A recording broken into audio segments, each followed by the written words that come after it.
What if everything you thought you knew about the British royal family was a cover story? Behind the crowns, the carriages, and the carefully choreographed smiles lies a shadow archive of secret heirs, buried scandals, banned files, and fortunes hidden in plain sight. For over 300 years, the monarchy has perfected the art of hiding the truth behind a velvet curtain. Until now. These aren't just royal secrets. They're lies, and millions believe them.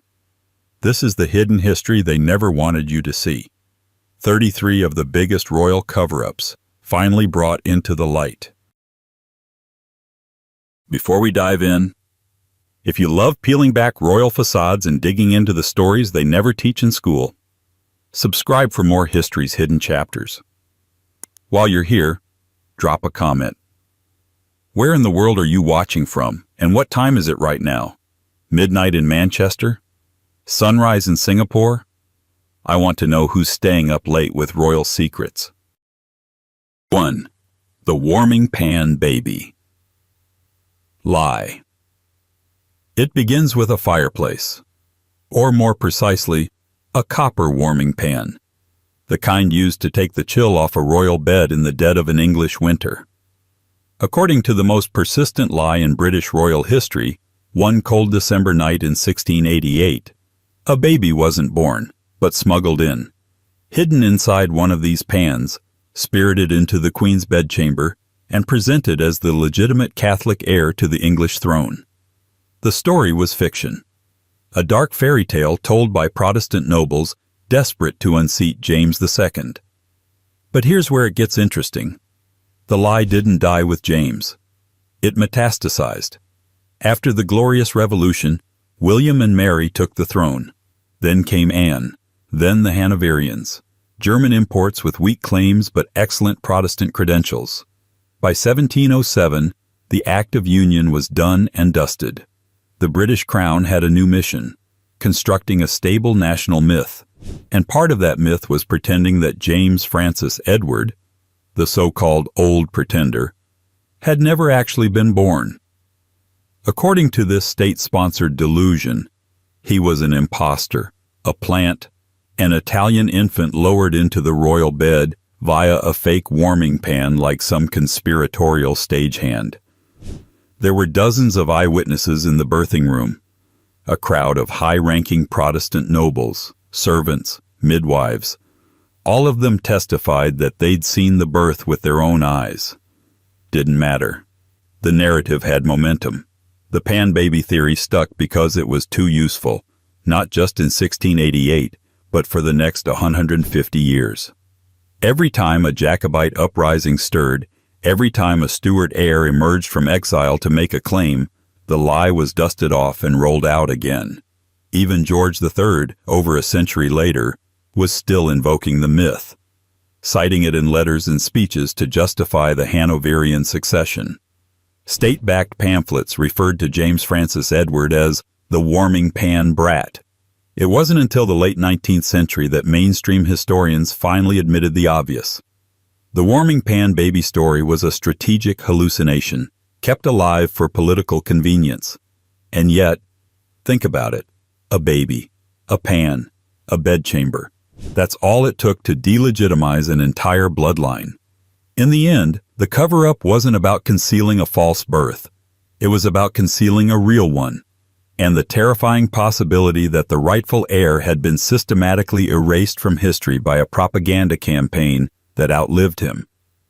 Which raises the question, what else was buried in those centuries of royal reinvention? What truths were locked away in towers, burned in fireplaces, or quietly rewritten in court-approved textbooks? One answer might be found in the tragic tale of a queen who never escaped her marriage, or her prison. 2. George I's imprisoned wife, Sophia Dorothea. History remembers George I as the first German king of Great Britain. Stoic, dull, thoroughly Protestant. But hidden behind that imported dignity was a woman who vanished. His wife, Sophia Dorothea of Shelley. Officially, she retired. Gracefully, voluntarily. Like a queen with no interest in power, no taste for courtly life. Unofficially, she was imprisoned. In 1694, George accused her of adultery, a claim soaked in irony, since he himself maintained multiple mistresses and had a reputation in Hanover for enjoying the less diplomatic sides of married life. The real reason for Sophia's fall was likely political. She was too independent, too popular, and perhaps worst of all, too inconvenient. So, she was quietly exiled to Alden House, a rural manor in Lower Saxony. There, she lived out the next 32 years in royal captivity. Not a palace, not a gilded retreat, a prison with better wallpaper. She was forbidden from seeing her children. Her name was erased from official documents. Letters to her son, the future George II, were intercepted and destroyed. Publicly, she had vanished. And whenever whispers surfaced about her whereabouts, the palace offered a scripted response. She was living in seclusion, as if she'd taken up meditation. There were no portraits, no memorials. Her death in 1726 was barely acknowledged.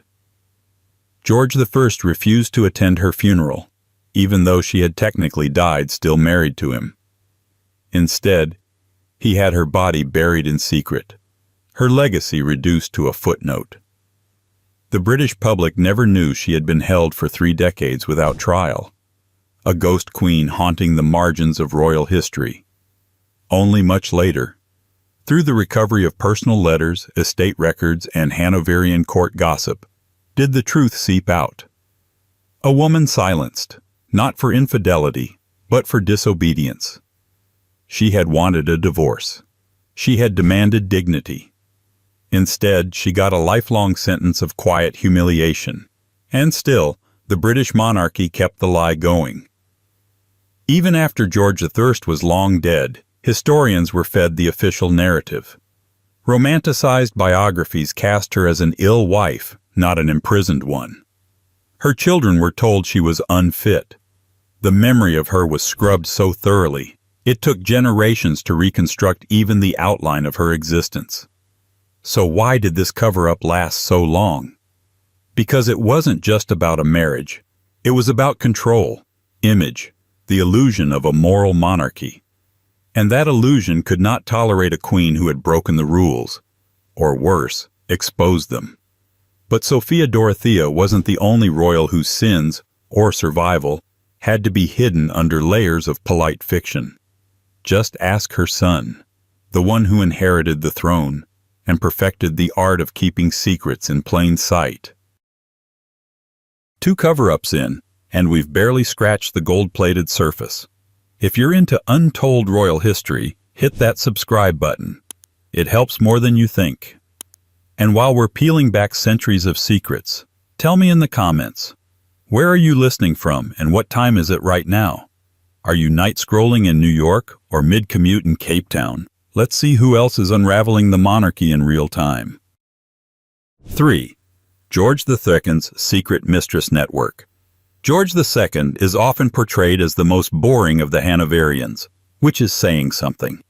A man of routine, predictability, and mild temper tantrums, his historical brand is basically, he existed. But underneath the beige exterior was a quiet labyrinth of courtly indulgence, diplomatic favoritism, and a personal life that the palace went to great lengths to smooth over. Enter the mistresses, or more accurately, the network of mistresses. George II's long-standing public devotion to Queen Caroline was not just praised, it was practically weaponized. Their marriage was held up as a symbol of domestic virtue, a rare royal romance. Caroline was intelligent, politically astute, and, by all accounts, far more competent than her husband. The public image of their union was curated down to the syllable. He adored her, she softened him. They were an idealized royal couple. Except, of course, they weren't. Behind palace doors, George maintained a discreet but very real arrangement with a circle of mistresses.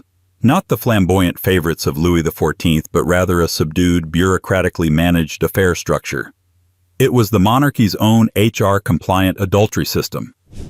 At the top of the list, Henrietta Howard, a woman of wit, grace, and careful political neutrality.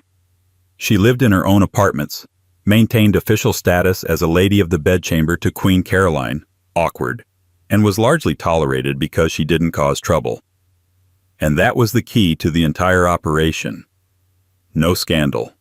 No letters leaked. No explosive rumors. Everything about George II's extramarital life was curated to never reach the newspapers or the court gossip mill. Historians now know that Queen Caroline was fully aware of his affairs and even used her influence to keep his dalliances low drama. She understood something the public wasn't supposed to. The monarchy's stability depended on illusion, not honesty. The cover-up wasn't just about personal embarrassment. George II's favoritism towards certain mistresses translated into real political leverage for their families. Appointments, pensions, titles, quietly doled out in the shadow of the royal bedroom. It was soft corruption, and it worked so long as no one said it out loud. Even after Caroline's death in 1737, George continued his private arrangements, but with even more strategic silence. Any courtier who acknowledged it openly risked exile.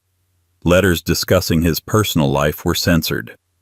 Court portraits omitted certain ladies entirely. The official biography of George II reads like he was a devoted widower who spent the rest of his reign missing his wife and pruning roses. Not quite. Today, we can track the web of influence left behind by his mistresses. Sudden promotions, mysterious royal grants, and unspoken alliances. But back then, the silence was enforced, politically, socially, and above all, historically. The myth of the loyal, temperamental, but ultimately decent George survived because the royal machine made sure you never heard the other half of his story. Of course, not all secrets are about desire. Some are about dysfunction, raw, medical, and terrifyingly human, like the secret that would unravel the image of George's own father and begin a cover-up that lasted through revolutions. 4. George III's mental illness. It started quietly. A change in tone, a twitch, a night of rambling. But soon it was unmistakable. The king was unwell. George III, remembered in American textbooks as the villain of the Revolution, was in many ways a deeply conscientious monarch, earnest, dutiful, and committed to service. He read every dispatch. He walked among his people. He refused to leave the country, ever. But beneath this image of the steady sovereign was a man haunted by something far more unpredictable than politics. Madness. Except the word was never used. Not officially, not publicly. The palace had a different strategy: minimize, distort, distract. His first major breakdown in 1788 was spun in newspapers as an indisposition or a temporary fever. In court announcements, his absence was attributed to business of health, like he'd sprained his honor. Behind closed doors, however, George was talking incessantly for hours, hallucinating and suffering intense episodes of confusion and paranoia. He couldn't sign documents. He couldn't recognize faces. He was, in modern terms, medically incapacitated. The doctors knew. Parliament knew. His family knew. But the public was fed a tranquil fiction. The king was resting. Pamphlets speculated about gout, overwork, even spiritual trials. The truth, that the head of the British state was neurologically unfit to rule, was buried with deliberate force. Even his treatment was kept secretive and brutal. Restraints, bleeding, isolation, all supervised by court-appointed physicians who kept detailed notes that were buried in archives for decades. Only centuries later would scholars uncover what really happened. A man deteriorating in slow motion while his handlers fought over who could speak in his name. By 1811, after multiple relapses, Parliament was forced to act. A regency was established under his son, the future George IV. But even then, the official narrative clung to the idea that George III might recover. Paintings of him showed a reflective monarch in the gardens. Public statements referred to his melancholy and retirement. Even in total incapacity, the myth of composure was preserved.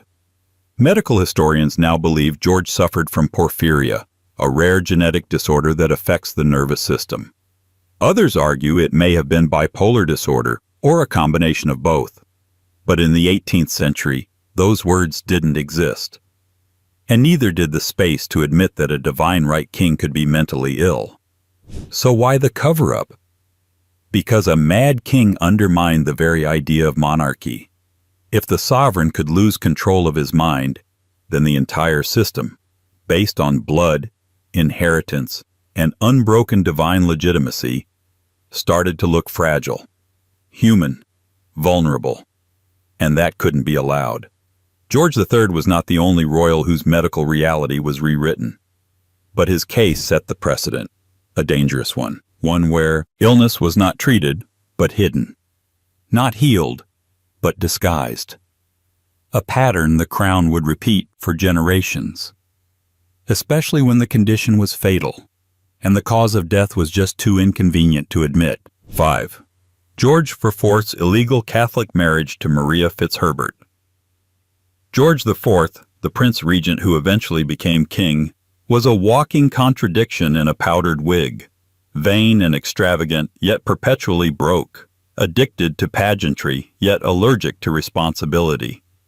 But his most enduring secret wasn't about fashion or finances. It was about a woman, and a wedding, and a lie that took decades to unpack. Her name was Maria Fitzherbert, a twice-widowed Roman Catholic who, in 1785, became the Prince of Wales's wife in a private ceremony. There was just one problem. The Royal Marriages Act of 1772 made that union entirely illegal without the king's consent. And there was no way George III was going to approve a marriage to a Catholic. It would have not only violated the law, it would have jeopardized the succession. So, the marriage was denied, suppressed, erased. Publicly, the crown insisted the relationship was merely a romantic entanglement. Rumors were dismissed. Maria was framed as a friend, sometimes even a nurse to the emotionally unstable prince. When George later married Caroline of Brunswick in 1795, this time with state approval, the official record maintained that this was his first and only marriage. But Maria Fitzherbert kept everything: the wedding certificate, the letters, the promises. The Pope himself had issued dispensation for the marriage, and Maria, deeply religious and legally astute, never accepted the idea that her union was invalid. She held on to the documents, depositing them in a bank vault under strict instructions that they not be opened until after her death. Meanwhile, George IV, once king, continued to weave in and out of her life. Even while publicly loathing his official wife Caroline, he privately wrote that Maria was his true spouse. Their bond, strained and secretive, lasted years. But the palace clung to denial like it was protocol. Royal historians of the time sanitized the story. Newspapers walked carefully around the rumors. And George himself, who could be both sentimental and politically ruthless, made sure nothing surfaced while he was alive. It wasn't until after his death in 1830 that the truth began to emerge. A trustee opened the Fitzherbert documents and found undeniable proof. The Prince Regent had married a Catholic woman in secret, in defiance of Parliament and Church. And that meant the monarchy had lied to the public for over 4 decades about the personal life of its most visible member. So why go to such lengths to cover it up? Because it wasn't just about personal embarrassment. A Catholic marriage, in the eyes of the law at the time, was not merely inappropriate. It was treasonous. If it had been acknowledged, George could have been barred from the throne entirely. The succession could have collapsed into crisis. So the crown did what it does best. It buried the truth until no one could act on it. And yet, George IV's hidden marriage was nothing compared to what came next, when scandal, accusation, and Parliament collided to erase a queen from the public record altogether. 6. The double life of Queen Caroline, wife of George IV. If George IV's life was a Shakespearean drama, then his marriage to Caroline of Brunswick was its most bitter act, a brutal collision of personal spite and public spectacle.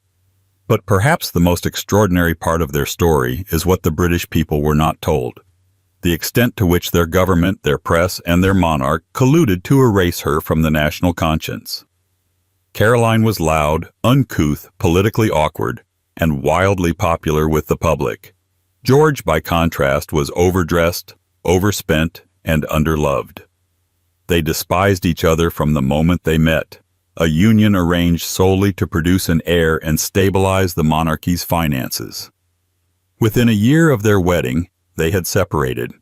Caroline was effectively exiled from court, living abroad with a small entourage and the growing suspicion that she knew far too many male companions.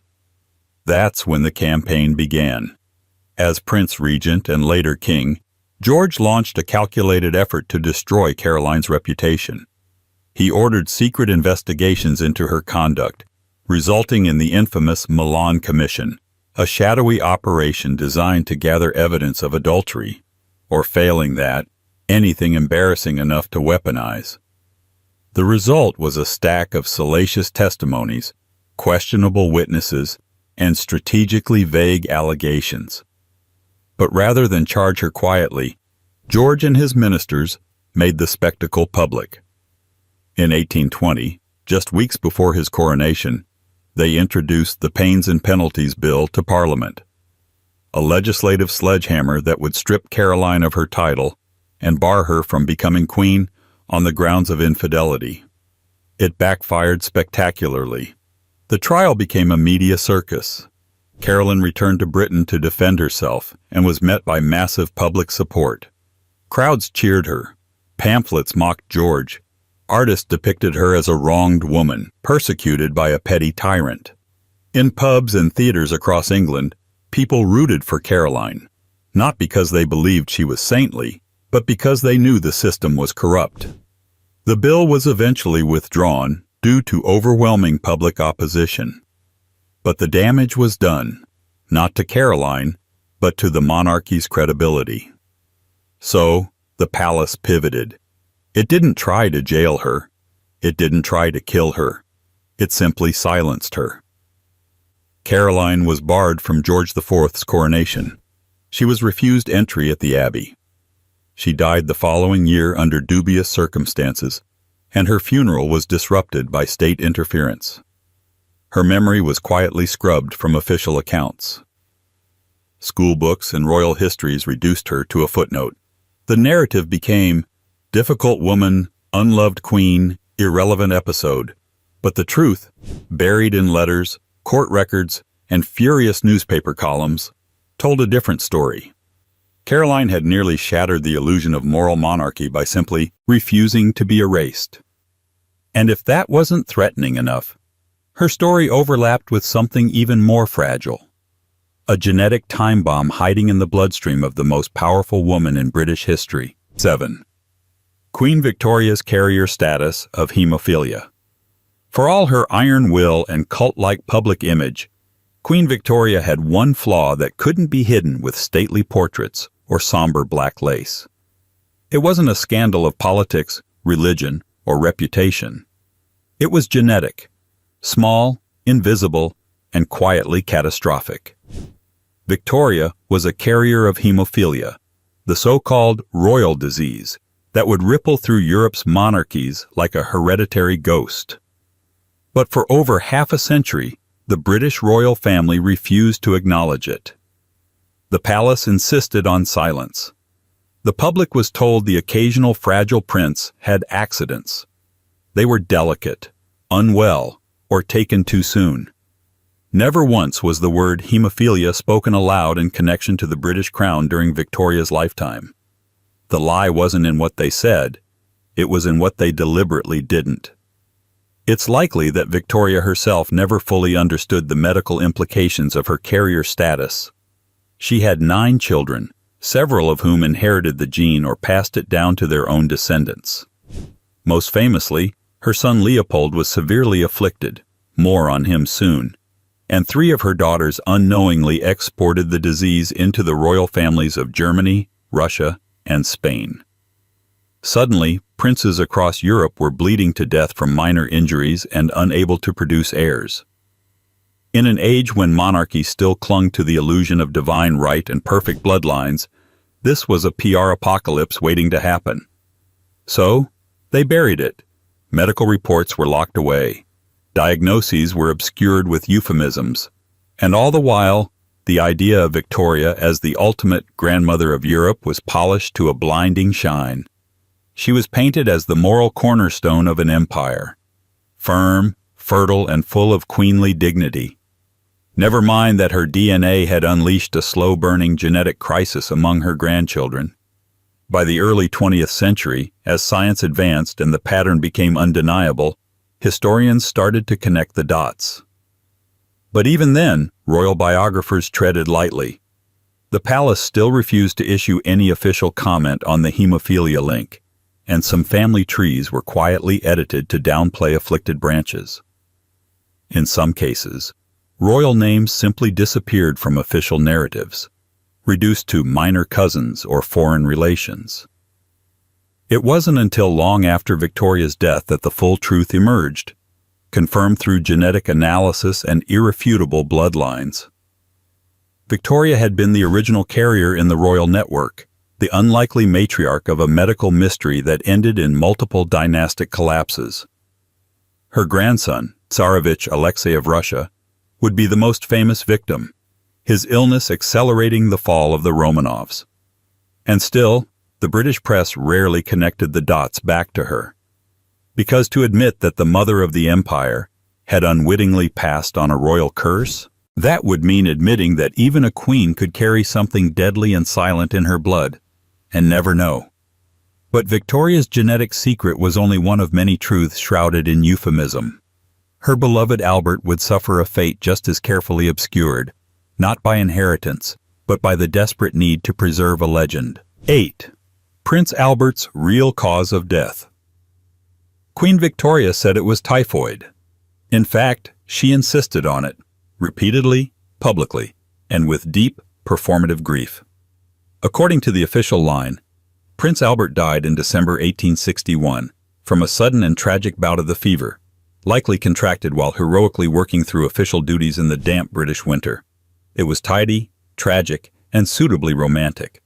The prince consort devoted to service, taken too soon. Except, that's probably not what killed him. Modern medical historians, revisiting the records with updated knowledge and posthumous diagnoses, point to something else entirely. Chronic illness, most likely a form of Crohn's disease, stomach cancer, or another gastrointestinal condition that had plagued Albert for years before his death. His letters suggest long-term symptoms: fatigue, pain, digestive distress, not typical of a sudden typhoid fever. But in 1861, typhoid made for a cleaner, nobler ending.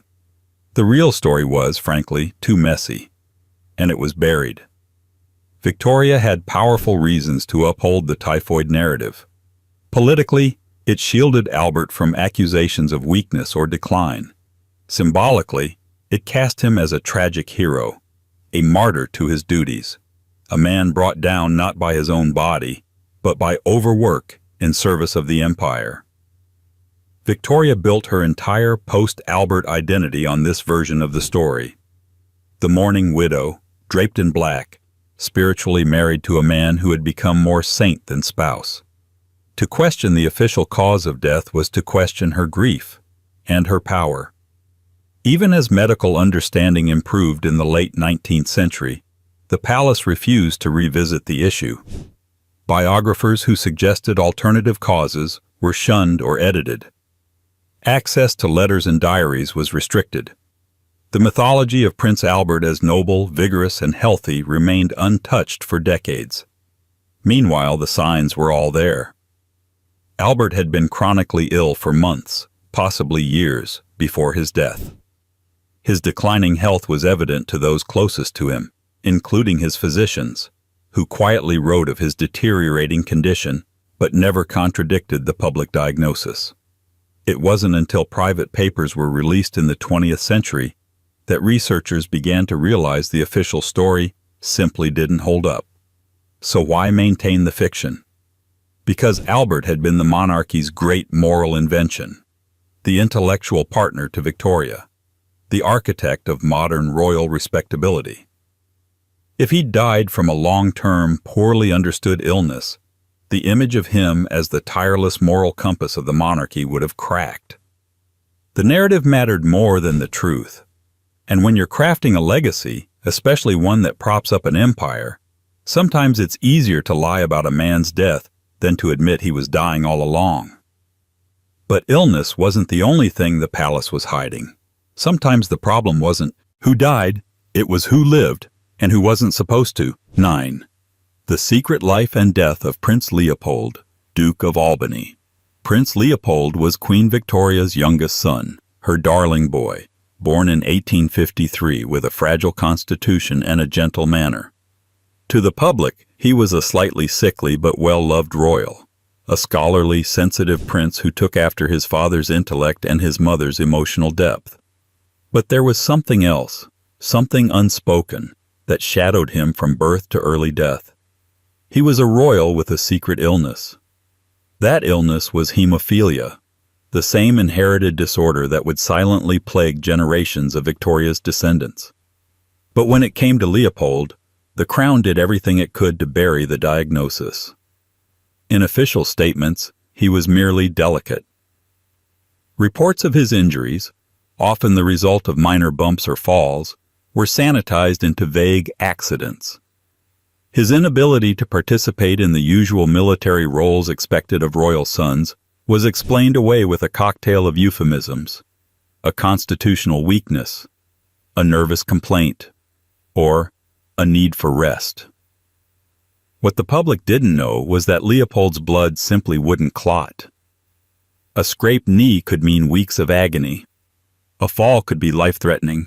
He was a walking contradiction, a young man expected to carry the burden of royal masculinity while being medically incapable of fulfilling the physical demands of the role. Yet no one said the word. Hemophilia wasn't just a medical condition. It was a scandal, a royal weakness, a genetic flaw carried by the most revered monarch in modern British history. To admit Leopold's diagnosis would be to raise dangerous questions about Queen Victoria's own bloodline, questions the monarchy was absolutely not prepared to entertain. So instead, they managed the narrative. Leopold was given honorary military titles, but never allowed active service. His movements were restricted, always cloaked in concern for his health. His marriage, to Princess Helena of Waldeck and Pyrmont, was fast-tracked, partially to present the image of a normal, robust prince living the expected royal life. When he died in 1884 at just 30 years old, after a fall in Cannes led to internal bleeding, the official cause was reported as a simple accident. But behind the scenes, the truth was already being sealed. His medical files were locked away. Correspondence discussing his symptoms was removed from public archives, and the monarchy quietly braced itself for the slow, inevitable unraveling of the lie. Because by then, other royal children and grandchildren were showing signs of the same condition. In Germany, in Spain, and soon, most disastrously, in Russia. Leopold became the template for how the crown would handle hereditary illness, conceal it, euphemize it, and rewrite the biography before anyone could ask why a prince in the prime of his life was so often confined to the sidelines. But while Leopold's death could be disguised, another scandal was harder to hide, especially when it involved a royal daughter, an illegitimate child, and a family determined to pretend it never happened. 10. Princess Louise's illegitimate child. Cover-up. Princess Louise was Queen Victoria's sixth child and fourth daughter. A rebellious spirit wrapped in royal decorum. She was sharp, artistic, unusually independent for a Victorian princess, and often treated with suspicion by the rigid court around her. But what the palace feared most wasn't her free-thinking ideas or her sculpting hobby. It was a rumor, persistent, well-documented, and buried with near-clinical precision, that Louise had a child out of wedlock. The story, long whispered among court insiders and later revived by historians, centers on a young man named Henry. Allegedly born in 1866, when Louise was just 18, Henry was said to be the product of an affair between the princess and her art tutor, a handsome Scottish sculptor named Walter Stirling, or, in other versions, a fellow named Joseph Edgar Boehm, also her teacher and mentor. In any version, the pairing was scandalous. Louise was unmarried, royal, and in the strict eyes of the monarchy, incapable of human error. So, what did they do? They erased it. The supposed baby was quietly adopted by a royal servant family. Any records of birth were either altered or sealed. The correspondence between Louise and her tutors disappeared. Royal archives related to her teenage years were sealed for over a century. Some remain restricted even now. The family line of the alleged child was told not to speak of it, and most didn't. Until the 20th century. It was then that researchers began to piece the puzzle together. A young man, remarkably well educated for his class, connected to royal pensions, and known to have received discreet patronage throughout his life. Letters referenced Louise's little one in code. A photograph emerged, grainy, faded, of a boy who bore an uncanny resemblance to Prince Arthur, Louise's brother. Genetic links were proposed but not officially tested, and still the palace said nothing. To this day, the British monarchy has never acknowledged the possibility that one of Queen Victoria's daughters may have had a child outside of marriage. The story remains unconfirmed in the technical sense, but the circumstantial evidence grows more compelling with every archival revelation. The secrecy itself speaks volumes. The lengths to which records were hidden, especially in an institution famous for obsessive documentation, suggest that something happened, something worth burying. Why go to such lengths? Because Louise was supposed to represent the modern royal woman, educated, artistic, respectable. An illegitimate child would have shattered that image, especially in the conservative social framework of Victorian England. Worse, it would have spotlighted the very human vulnerabilities the monarchy worked so hard to suppress. So, like so many royal realities, this one was carefully managed, boxed, and filed under rumor. Not because it wasn't true, but because the truth was too dangerous to admit. And yet, this wasn't the only reinvention happening behind palace doors. The next scandal wouldn't just change a family's name, it would erase their entire identity. 11. The 1917 name change to Windsor. In July 1917, amid the roar of the First World War and the growl of anti-German sentiment across Britain, King George V made a quiet but seismic move. He changed the name of the royal house. Just like that, the House of Saxe-Coburg and Gotha, the German-sounding dynasty that had ruled Britain since Queen Victoria's marriage to Prince Albert, was rebranded as the House of Windsor. The official line, a necessary step to align the monarchy with the British people in a time of war. But that's not the full story. The name change was more than a cosmetic update. It was a cover-up, a linguistic disguise, a desperate attempt to hide just how German the British monarchy actually was. By 1917, Britain was deep into a brutal war against the German Empire. Towns were being bombed. Young men were dying en masse. Anti-German riots had broken out across the UK. Newspapers whipped up nationalist fervor, and anything with a German-sounding name became a target. Shops were looted. Dachshunds were kicked in the streets. Even the royal family, sitting in their palaces and palatial summer estates, couldn't escape the growing rage. The problem? They were German.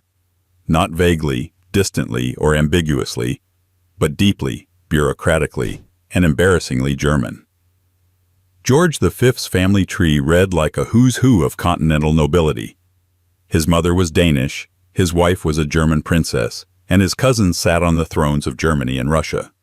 His own last name was Saxe-Coburg and Gotha, a double-barreled badge of Germanic aristocracy. The tipping point came when a German aircraft, the Gotha G-4 bomber, dropped bombs on London. Headlines screamed, "Gotha attacks," and within days the absurdity of the King of England sharing a name with an enemy warplane became impossible to ignore. So George V did what monarchs rarely do. He surrendered to PR. He issued a royal proclamation declaring that from henceforth his family would be known as the House of Windsor. The name was English, solid, and just coincidentally borrowed from Windsor Castle, a royal residence already steeped in national symbolism. What wasn't mentioned in the announcement? That the family also quietly anglicized their own personal surnames. Battenbergs became Mountbattens. Tecks became Cambridges. Even the future Louis Mountbatten, uncle to Prince Philip, changed his name to sound less like a Prussian general and more like an English country gentleman. The public accepted the change. But the truth of the matter, the calculated cover-up of foreign bloodlines, was concealed behind patriotic rhetoric. The palace destroyed or sealed documents linking the family to certain German relatives. Correspondence was edited or lost. Photos were quietly removed from albums. It wasn't until decades later that historians pieced together how profound the transformation had been, not just a renaming but a rewriting of identity, executed in the name of survival. But name changes and repackaging only go so far. You can erase a surname. But what do you do with a child whose very existence threatens the illusion of royal perfection? You send him away, far enough to forget, quiet enough to vanish. 12. The burying of Prince John, epilepsy and autism. He was the fifth son of King George V and Queen Mary. Born in 1905, Prince John entered the world with royal status and a doting family. But by his teenage years, he had become a royal ghost, unseen, unmentioned, and eventually almost entirely forgotten. For decades, few people even knew he existed. Those who did were told he had died young due to ill health. In truth, Prince John was hidden away, buried in life long before he was buried in death. The reality was more uncomfortable than the palace dared admit. Prince John likely had epilepsy and autism, conditions that, in the early 20th century, were poorly understood and even more poorly tolerated. In a monarchy obsessed with image, decorum, and the myth of perfection, a neurodivergent prince was a threat. And so, beginning around age 11, John was removed from court life altogether and sent to live at Wood Farm on the Sandringham estate. Out of sight, out of history. There were no public photographs of him after this point. He didn't attend family events. He wasn't seen at church or parades. The royal press office never mentioned his name again. To the outside world, he had simply disappeared. Inside the family, accounts vary.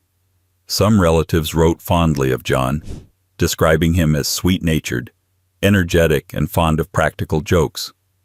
Others treated his condition as something shameful. His mother, Queen Mary, known for her impeccable composure and deep emotional reserve, rarely visited.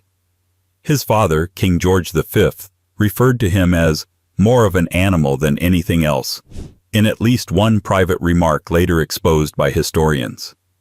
Whether this was cruelty or simply the language of the time, the effect was the same. John became a royal liability. When he died in 1919 at the age of 13, after a severe epileptic seizure, the palace issued a brief, cold notice. No state funeral, no national mourning. The public was told he had been ill. No mention of his diagnosis. No mention of where he had lived or why. His burial at Sandringham was small, private, and largely ignored by the media. The truth didn't begin to emerge until the late 20th century, when letters, medical notes, and family accounts were declassified. Only then did the world learn the details of his condition, and the extent to which his life had been suppressed to preserve the image of a flawless royal brood. In recent years, there's been a quiet reevaluation of Prince John's legacy. Documentaries have been made, books written. He's now recognized as a symbol of how institutions, especially royal ones, can fail the most vulnerable in the name of public decorum. But back then, his life was simply erased. And if you think that's disturbing, wait until you meet the king whose death was deliberately accelerated so it would make the morning edition. 13. George V's orchestrated mercy killing. On the evening of January 20th, 1936, King George V lay dying at Sandringham House. The official records say he passed peacefully in his sleep at 11:55 p.m. Surrounded by family, shrouded in dignity, the very image of a noble royal death. The nation mourned the end of an era. But that, of course, wasn't exactly what happened. What actually occurred, as revealed decades later in the personal diary of his physician, Lord Dawson of Penn, was an assisted death, deliberately timed so that the king's passing could be announced in the more respectable morning newspapers rather than the disreputable evening tabloids. In Dawson's own words, he administered 2 massive injections, one of morphine, one of cocaine, not to ease pain, but to hasten death. The cover-up that followed was meticulous. For half a century, the public accepted the narrative of a natural royal passing. Dawson's diary, written in crisp Edwardian prose, was kept under lock and key. The royal family never acknowledged what he'd done. The inner circle who knew remained silent. And the press, ever respectful of royal optics in that era, didn't question it. But in 1986, Dawson's private journal was released to the public. There, in dry clinical language, he explained the reasoning behind his actions. The king was near death already, and it would, in his judgment, be more appropriate for his life to end in time for the front page of the Times. The goal wasn't comfort, it was public relations timing. Not for the first time, the palace put the narrative ahead of the man. There was no consultation with the wider medical community, no public inquiry, no mention of the fact that a British monarch had been, in essence, euthanized for the sake of headline control. And still, even after the revelation, the story was softened, reframed. Some historians called it a mercy. Others called it dignified. But the core fact remained. George V's death was deliberately accelerated to protect the monarchy's image. It raises unsettling questions. How often have royal bodies been shaped to fit royal narratives? How much of what we mourn publicly is carefully scheduled? Rehearsed grief rather than real goodbye?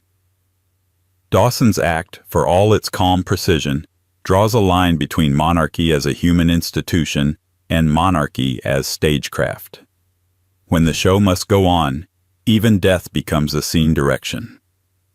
And if a king can be sent off with silence and syringe in the dead of night, what else might the royal machine be willing to suppress?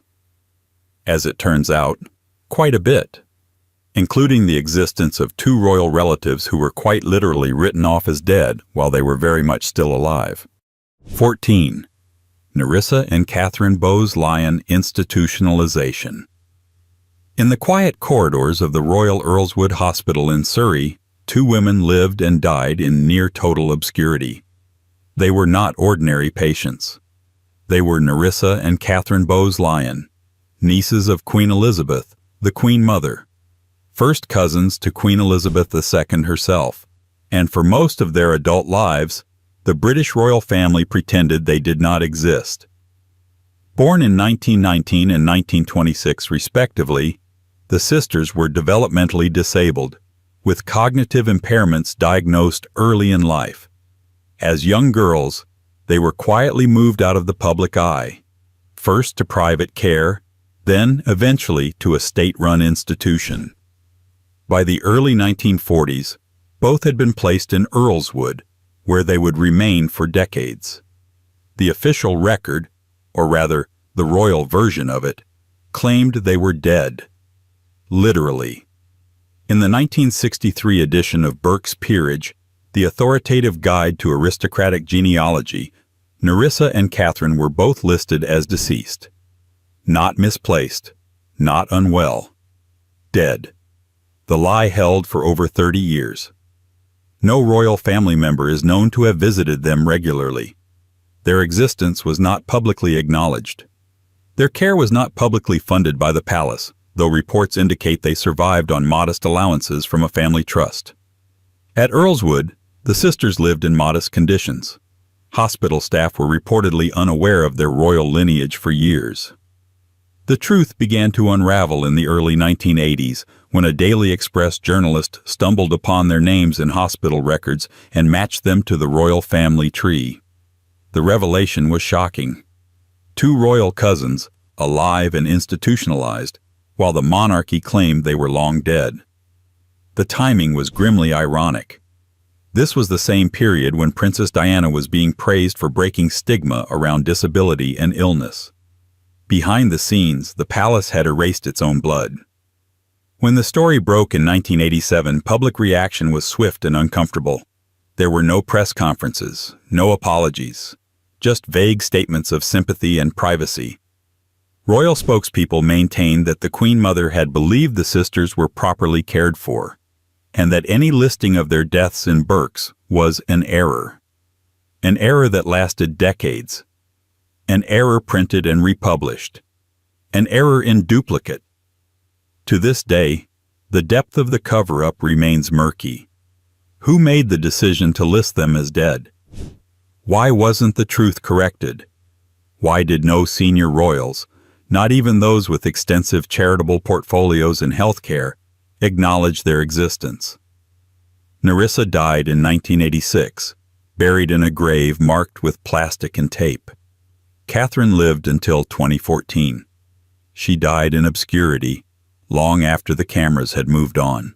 And yet, their lives represent one of the most disturbing royal cover-ups, the systemic erasure of the inconveniently vulnerable.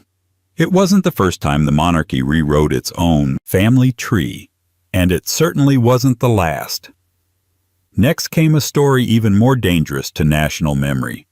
A king who didn't just abandon his throne, but nearly betrayed his country. 15. Edward VIII's Nazi sympathies. He was the king who never got crowned.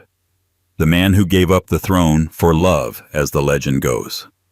A romantic tragedy sealed in sepia-toned photographs of Edward VIII walking away from Buckingham Palace. Heartbroken but noble. That's the story we're supposed to remember. But behind the myth of abdication lies a much darker reality. One that the British establishment spent decades suppressing, redacting, and quietly hoping the public would never piece together. Because Edward VIII didn't just fall in love with Wallis Simpson. He fell in sympathy with the Nazis. The full extent of Edward's views and his actions weren't revealed until long after World War II had ended. During the war itself, he was kept out of the country and out of the loop. Exiled to the Bahamas as governor, placed in a decorative colonial role far from Europe, the royal family painted it as a respectful retirement. What they didn't say was that he was being deliberately sidelined, neutralized, and hidden, because he had become a liability. In the years leading up to World War II, Edward had openly admired Hitler's Germany. He made official visits. He shook hands with Nazi officials. And in 1937, a year after abdicating, he and Wallis toured Germany, meeting high-ranking Nazis, including Adolf Hitler himself. The photographs exist. The footage exists. And still, for years, royal biographies conveniently omitted these details, framing the trip as an ill-advised holiday rather than what it truly was, a public relations disaster for the monarchy. But it gets worse. Declassified documents, especially the infamous Marburg files recovered by Allied forces in 1945, suggest that Edward may have gone far beyond passive admiration. According to intercepted communications between Nazi officials, Edward expressed a desire to return to the throne after a German victory. He reportedly encouraged the bombing of British cities to demoralize the population and force Churchill's government to negotiate peace. The Nazis, in turn, drafted plans to reinstate Edward as king in the event of a successful invasion, a puppet monarch for a conquered Britain. They called it Operation Willy. When the Marburg files were discovered, the British government panicked. Officials moved quickly to suppress them, pressuring the Americans and the French to delay or redact key sections. Historians were denied access for decades. The official royal line continued to paint Edward as misguided, naive, politically unsophisticated, anything but treasonous. And yet, the evidence grew. Eyewitness accounts, diaries, communications, all pointed toward a man whose political instincts were not just problematic, but dangerous. A man whose abdication, once seen as a romantic sacrifice, now appeared more like a strategic removal to protect the crown from scandal and potential treachery. Even now, the story remains half-whispered. Some royal commentators insist Edward was simply used by the Nazis, flattered, manipulated, nothing more.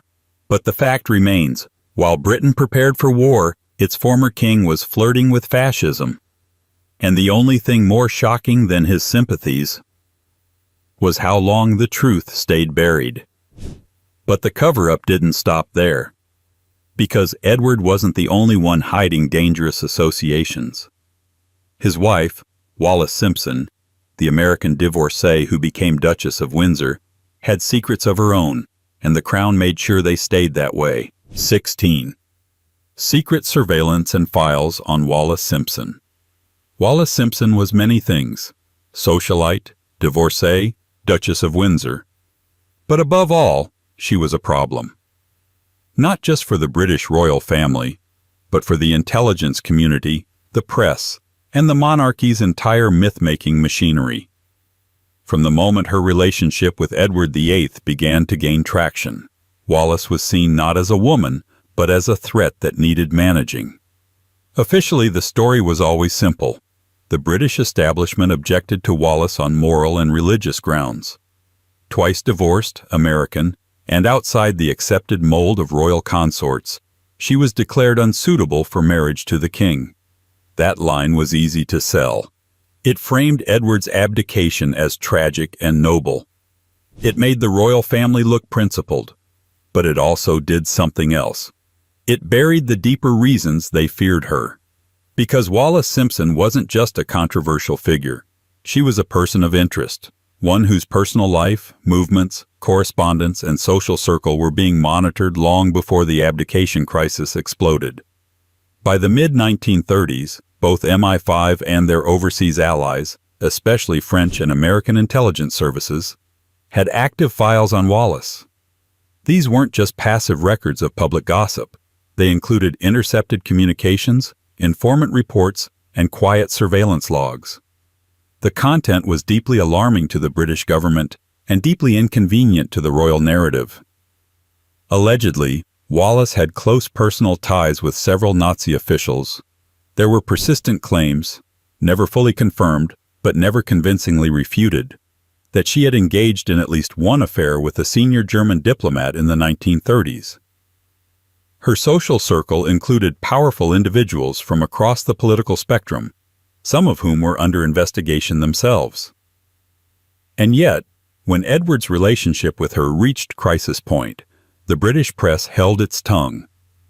Not because it didn't know, foreign papers were full of speculation, but because of a secret agreement between the palace and the UK's newspaper editors. This gentleman's pact kept the scandal out of domestic headlines until it could be managed. It wasn't just censorship, it was containment. After the abdication, the royal strategy shifted from silence to sanitization. The intelligence files were buried. Some were destroyed. Others were sealed for decades under national security exemptions. The official biographies of Wallis Simpson became curiously light on detail regarding her time in Europe before and during the war. Her connections were dismissed as innocent friendships. Her political leanings were described as misunderstood. When a few of the files were finally released in the late 1990s and early 2000s, the revelations were sharp-edged. Internal MI5 memos described her as promiscuous and possibly dangerous. American intelligence files noted her associations with Nazi diplomats and included vague, redacted references to financial compromises. None of it was definitive, but that was the point. The monarchy had spent half a century removing the definition, To this day, we don't know exactly what Wallace knew, or did. And that's by design, because the royal family and British intelligence had the same goal: protect the institution at all costs, even if that meant erasing the more politically explosive parts of a duchess's past. But for all the secrecy around Wallace's connections, the most literal smokescreen of all would come just a few years later, when a royal plane fell from the sky in wartime, carrying secrets that remain classified to this day. 17. The Duke of Kent's mysterious 1942 plane crash. On August 25, 1942, a military plane carrying Prince George, Duke of Kent, the younger brother of King George VI, crashed into a remote hillside near Dunbeath in the Scottish Highlands. 14 men were aboard. 13 died. Only one survived. The Royal Air Force blamed bad weather, a short flight, a navigational error, a tragedy of wartime. But the deeper one looks into the official narrative, the stranger it becomes. And like many royal incidents of the 20th century, what didn't get said tells more than what did. Prince George wasn't just any royal. He was glamorous, charismatic, and unusually modern. The first Windsor to work as a civil servant, the first to flirt openly with the world of celebrity, the first to be both admired and whispered about in equal measure. But by 1942, Britain was in crisis. The war was not going well. The royal family was doing its best to present a united, dutiful front, far removed from scandal, luxury, or the messy entanglements of international politics. And then George's plane fell out of the sky. From the beginning, the story was sanitized. The Duke was said to have been on an official mission. Vague, necessary, secret. No clear destination was given. No cargo manifest was ever publicly released. The surviving crew member, Flight Sergeant Andrew Jack, gave only limited testimony and was later instructed never to speak publicly about the crash. To this day, much of the documentation remains classified under national security exemptions, despite repeated requests for transparency. So what was the Duke of Kent doing on that plane, and who else was with him? Rumors began almost immediately. Some claimed he was involved in back-channel peace negotiations with Nazi officials, an echo of his brother Edward's sympathies just a few years earlier. Others said the plane was carrying an unofficial passenger not listed on the manifest, perhaps a foreign diplomat, or someone else whose presence needed to be erased. Some speculated about sensitive cargo, documents, valuables, or messages that were never accounted for. None of these stories could be confirmed, but oddly, none of them were ever properly debunked either. The crash site itself raised more questions. The plane was miles off course and reportedly flying lower than protocol. Locals who arrived early described a chaotic scene, and some later alleged they were discouraged from discussing what they saw.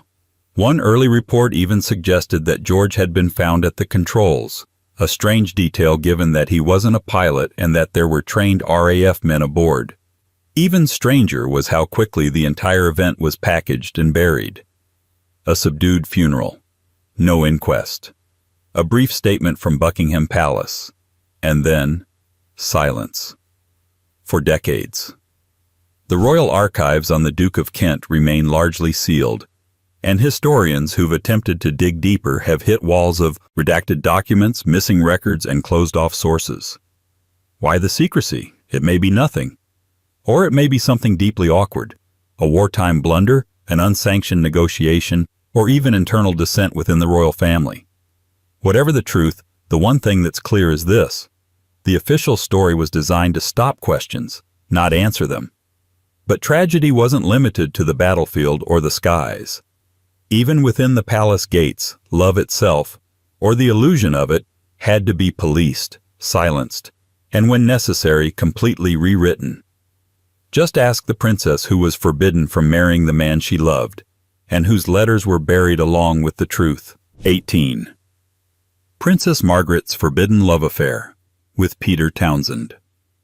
She was the glamorous younger sister of the Queen, elegant, sharp-tongued, and always a step too modern for the palace corridors she was raised in.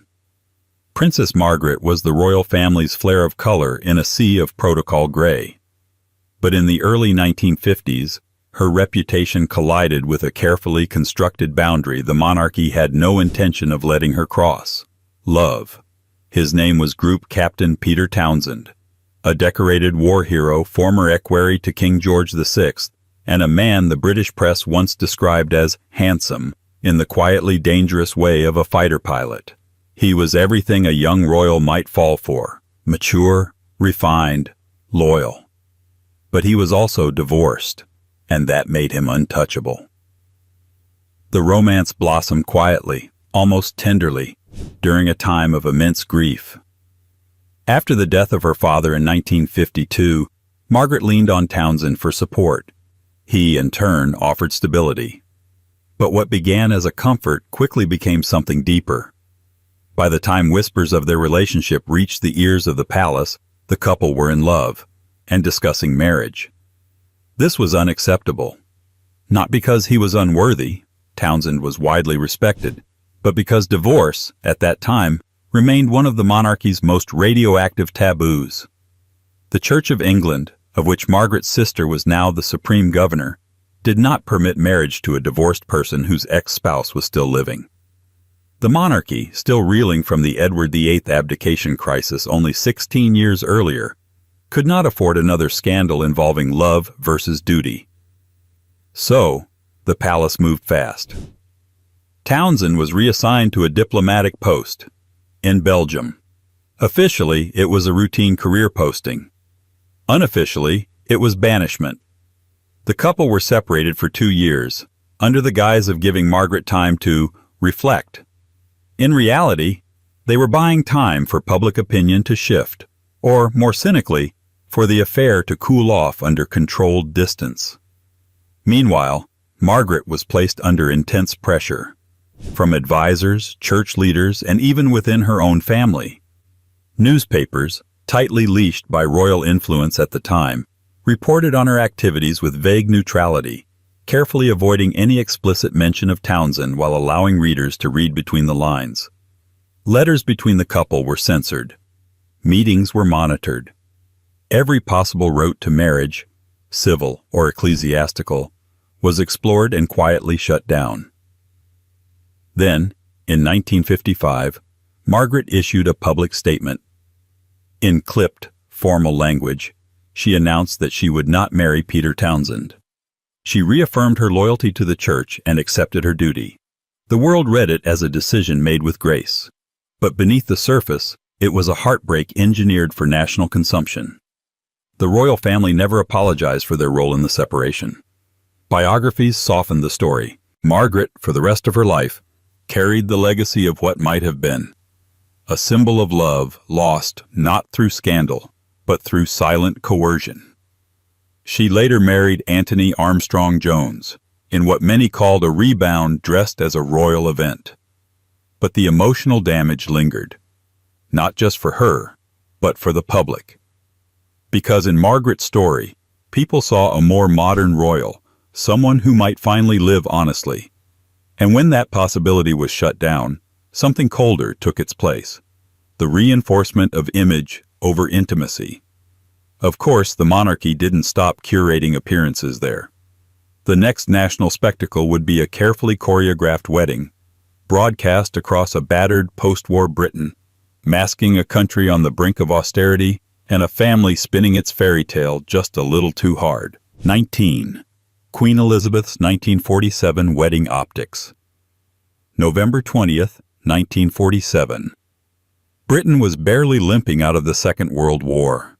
Cities still wore the wounds of the Blitz. Ration books were still open. Coal shortages loomed with every gray morning. And austerity was not just economic policy, it was everyday life. Into this landscape of weariness and rebuilding came a spectacle that seemed almost hallucinatory in its extravagance: the royal wedding of Princess Elizabeth to Lieutenant Philip Mountbatten. On the surface, it was exactly what the nation needed: a celebration, a love story, something to look at that wasn't crumbling brick or powdered eggs. The newspapers heralded it as a symbol of national recovery. Royalists said it boosted morale. And from the moment the future queen stepped out of the royal carriage in a custom Norman Hartnell gown stitched with 10,000 pearls, the press fell in line. It was a people's wedding. But the truth? The palace orchestrated a full-scale optical illusion. What was sold to the public as a modest affair in keeping with the times was, in fact, one of the most expensive state-adjacent events of the decade, bankrolled and resourced in ways the average British citizen couldn't fathom, let alone afford. And the most strategic cover-up wasn't about what was spent. It was about how carefully the crown worked to hide what they spent it on, and what they didn't pay for at all. Let's start with the dress. Officially, Elizabeth purchased the fabric using clothing ration coupons, just like any other citizen. In reality, those coupons were supplemented by hundreds of extras quietly gifted by the government, and by a public donation campaign that walked the blurry line between patriotism and PR manipulation. Thousands of women across Britain sent in their own coupons, some willingly, others under the belief that it was expected of them. Most were never used. Some were even returned with thank you notes written by palace staff. The gesture was symbolic. But the symbolism, like most royal pageantry, served power before honesty. Then there were the gifts. Officially, the couple received 2,500 wedding presents, many from foreign governments, heads of state, or wealthy patrons. But what wasn't emphasized was the scale of diplomatic choreography behind those gifts. Items from controversial countries or suspect donors were discreetly declined or unacknowledged. The ones displayed publicly were chosen for their narrative value: unity, continuity, soft empire. Behind the scenes, there was discontent. Letters from MPs and civil servants reveal unease about hosting such a lavish event, while food rations remained in place and infrastructure crumbled. The British government quietly debated whether the crown should contribute to the costs. It didn't. The royal family paid for private expenses, while public resources, from security to broadcasting to transport, were absorbed by the state. And let's not forget the coverage. The BBC's broadcast of the ceremony was carefully stage-managed. Cameramen were instructed to avoid unflattering angles. Commentators were given scripts that emphasized tradition and emotional significance, not expenditure. Any logistical hiccup was edited out in post-production. The message was clear. This was not opulence. This was national dignity. But many in post-war Britain didn't see it that way. Letters to editors from the time reflect a quiet resentment. Why, in a nation still digging out of rubble, was one family allowed to gild their lives in pearls and gold? Why was a wedding being used to rebrand austerity as romance? Because the monarchy has always relied on ritual to rewrite reality. And in 1947, it needed the public to believe that the future queen's marriage was not just a celebration, but a reassurance that the old order still worked. Of course, the old order required more than public fairy tales. It required control over media, over memory, and especially over how the queen's image would be broadcast when her own coronation came just 6 years later. 20. The palace's role in the 1953 coronation narrative. On June 2, 1953, a 27-year-old woman walked into Westminster Abbey and emerged a queen. Cameras rolled, trumpets blared, crowds wept in the streets, holding newspaper pages as makeshift umbrellas against the gray London drizzle. For the first time in history, a British coronation was broadcast live on television. A defining moment, they said, not only for Queen Elizabeth II, but for the entire modern monarchy. But if you look past the edited reels, the pristine newsreels, and the official biographies, you'll find that the coronation of 1953 wasn't just a ceremony. It was a carefully staged performance, one that concealed more than it revealed. The palace presented the event as a flawless piece of continuity, medieval ritual meeting modern media, a queen chosen by God and beamed directly into the living rooms of the people. But in reality, the coronation was plagued by anxiety, tension, and an almost obsessive level of control, all of it tightly wrapped in a smiling public face. First, there was the queen herself. Elizabeth was young, still mourning her father, and, by many private accounts, deeply overwhelmed by the sheer weight of what was about to unfold. Reports from inside the palace suggest she was physically and emotionally exhausted in the weeks leading up to the coronation. Early rehearsals left her in tears. The 5-pound solid gold St. Edward's crown gave her migraines. And the scale of the event, the coordination of 8,000 guests, 6,000 troops, and hundreds of media staff, was so enormous that even senior aides privately questioned whether the monarchy had bitten off more than it could chew. None of this made it to air. The British public didn't see the panicked briefings, the miscommunications between departments, or the quiet breakdowns among overworked courtiers. They didn't hear about the Archbishop of Canterbury reportedly dropping lines during the rehearsals, or the Queen's near collapse under the weight of her robes. What they saw was a smooth, reverent spectacle, because the palace ensured they saw nothing else. The BBC's coverage was subjected to heavy royal scrutiny. Certain moments, like the Queen's anointing with holy oil, were declared too sacred to film. Cameras were banned from specific angles, especially those that might make the Queen look small or awkward under the weight of her regalia. Commentary was vetted. Edits were pre-approved. Any moment that suggested discomfort or error was cut from rebroadcasts. And the narrative extended beyond the Abbey. In newspapers, journalists were instructed to emphasize unity, tradition, and a sense of divine purpose. Reports on logistical chaos, political grumbling about costs, or critiques from the Commonwealth were quietly killed or relegated to inside pages.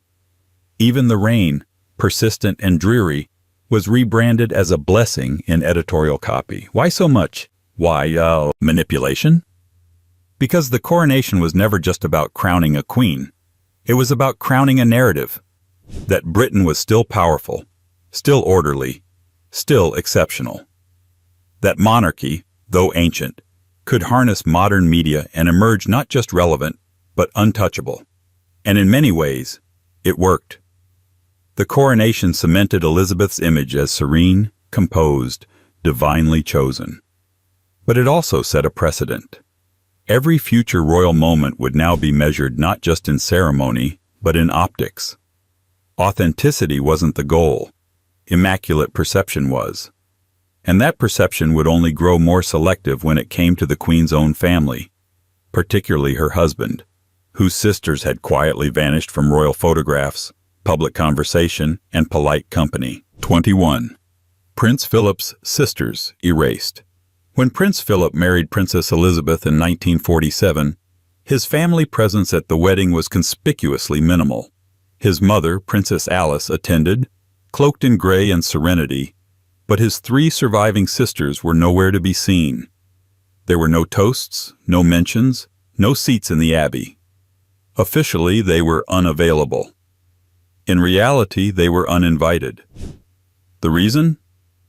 They had all married high-ranking German aristocrats, some of whom were directly involved with the Nazi regime. For the royal family, this wasn't just a delicate matter of in-laws. It was a ticking reputational time bomb. In post-war Britain, with memories of the Blitz still raw and the monarchy trying to rebrand itself as a modern, unifying institution, Nazi-affiliated relatives were more than just a bad look. They were a potential scandal buried in plain sight. Prince Philip's 4 sisters, Margarita, Theodora, Cecilia, and Sophie, had all married into German nobility during the 1930s.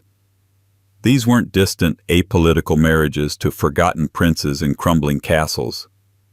These were connections to men with real influence in Hitler's Germany.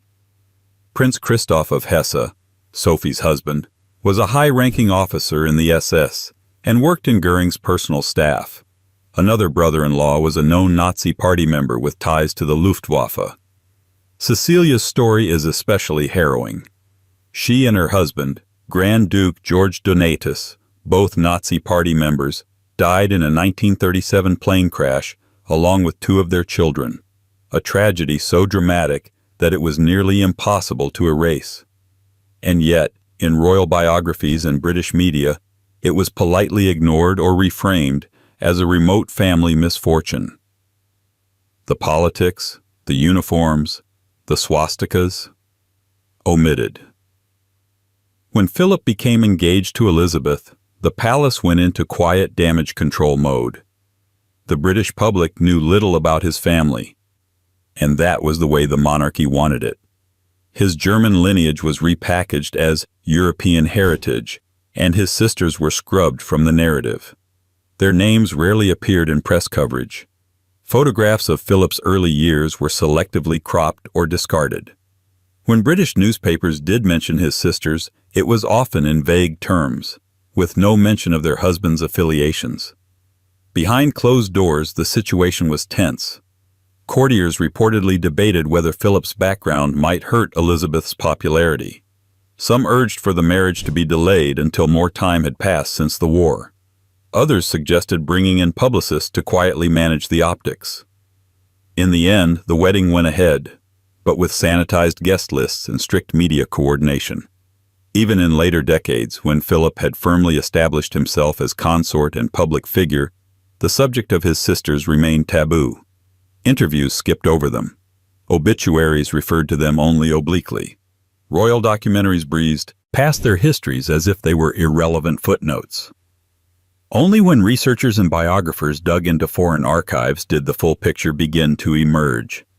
A young prince raised amid fractured dynasties, whose closest family members had stood on the wrong side of history and were systematically erased to protect the illusion of a cleansed monarchy. The irony, of course, is that the British public likely would have understood, even sympathized, had the truth been told with transparency.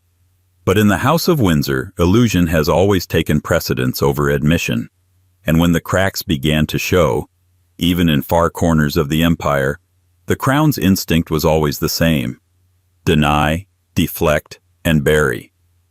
Which brings us to the next royal secret, not hidden in Europe this time, but in the Southern Hemisphere, where a single letter would expose a constitutional cover-up the palace denied for nearly half a century. 22. The 1975 Australian dismissal. On November 11, 1975, Australians turned on their radios to find that their Prime Minister, Gough Whitlam, had been dismissed. Not by an election, not by a scandal, but by a single man. Sir John Kerr, the Governor-General, the Queen's official representative in Australia. In a stunning constitutional maneuver, Kerr had fired the sitting Prime Minister and appointed the opposition leader in his place. It was a seismic event in Australian history, and for decades the official story was this: Buckingham Palace had nothing to do with it. The Queen, we were told, had been kept in the dark. The decision had been made independently by Kerr, who acted under his own constitutional authority. She was a neutral figure, detached, ceremonial, uninformed. That narrative held for 45 years. But in 2020, a cache of previously sealed documents, now known as the Palace Letters, was released after a long legal battle. And what those letters revealed was something else entirely. The palace knew. They may not have ordered the dismissal, but they were far from passive. Kerr had been in regular contact with Sir Martin Charteris, the Queen's private secretary, throughout the constitutional crisis. In the weeks and days leading up to the dismissal, he had expressed concerns about Whitlam's government, floated the idea of removal, and sought advice that Charteris provided with a careful blend of encouragement and plausible deniability. One letter, written just days before Whitlam's dismissal, shows Charteris advising Kerr on how to navigate the potential fallout, suggesting that the use of the reserve powers would be considered constitutionally valid, as long as the Governor-General acted swiftly and justified it in legal terms. It wasn't an order, but it was certainly a green light. And the Queen? She may not have responded directly, but her silence was strategic. Kerr was assured that any action he took would be supported after the fact. And once the dismissal occurred, the palace moved quickly to issue statements framing the event as entirely within Australia's domestic affairs, a legal technicality, not a royal intervention. But make no mistake, the Crown was involved. The correspondence makes it clear that the palace was not only aware of the plan, but helped craft the messaging that would follow. That's not neutrality. That's orchestration in polite gloves. The reaction to the release of the palace letters was explosive. Australians, even those not politically aligned with Whitlam, were stunned at how deeply the monarchy had involved itself in the political fate of a sovereign democracy. The Queen's defenders insisted she had played a passive, reactive role, but the documents told a murkier story. One of quiet influence, back-channel guidance, and a complete betrayal of the myth of ceremonial monarchy. To this day, the palace has not apologized. No formal comment has been issued. The incident remains a source of discomfort within the Commonwealth, a reminder that the so-called figurehead monarch can, under certain conditions, still reach through the velvet curtain and pull the levers of power. And while Australia debated its democratic future, another royal scandal was unfolding back in Britain. A quieter affair, whispered about for decades, finally erupted into public view, one that would fracture the image of a fairy tale prince and expose just how long the crown had been shielding a love story they never stopped trying to control. 23. The Charles-Camilla Affair, 1970s, 1990s. For nearly 2 decades, the British public was sold a royal love story, but it wasn't the real one. Officially, Prince Charles had married the radiant Lady Diana Spencer in 1981 in a fairy tale wedding watched by 750 million people around the world. A shy kindergarten teacher and the heir to the throne. Destiny in a tiara. The perfect couple. But behind palace gates and heavily edited public appearances, another relationship had never truly ended. Long before Diana, long after her, there was Camilla. The relationship between Prince Charles and Camilla Shand, later Parker Bowles, began in the early 1970s. They moved in the same aristocratic circles, shared a love of country life, polo, dry humor, and, more importantly, each other. But Camilla wasn't considered a suitable match. She wasn't virginal enough, royal enough, or media-friendly enough. And so, when Charles left for naval duty, she married Andrew Parker Bowles, a choice approved by the palace machine. Still, the connection between Charles and Camilla never really broke. As Diana later described it in her own words, "There were 3 of us in this marriage." But that wasn't public knowledge at the time. The palace, the press, and the royal rota had formed an unspoken alliance. Keep the affair invisible. Throughout the 1980s, Charles and Diana's marriage deteriorated in private, but flourished on magazine covers. The carefully managed public image showed 2 people fulfilling their royal duties. There were tours, smiles, christenings, balcony waves. In the background, Charles was regularly in contact with Camilla. The 2 shared private meetings and phone calls that were quietly omitted from court circulars and kept far away from the lenses of royal photographers. The establishment's logic was simple. The monarchy couldn't withstand another marital scandal. Not after the abdication crisis of Edward VIII, not after Margaret's failed love affair. The heir to the throne could not be seen as unfaithful, even if everyone inside the palace already knew he was. And the cover-up worked for a while. But by the early 1990s, the cracks became impossible to contain. Biographies, tabloid leaks, and backdoor interviews started to hint at the truth. Then, in 1992, Andrew Morton's bombshell book Diana, Her True Story, revealed Diana's version of events, including the now infamous line about the trio in the marriage. The world was stunned. The palace was livid.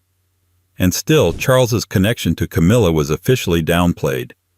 Even after their separation in 1992 and formal divorce in 1996, the public image of Charles remained tightly controlled. He was the Prince of Wales, the man who would be king. Camilla remained a friend. Appearances together were forbidden.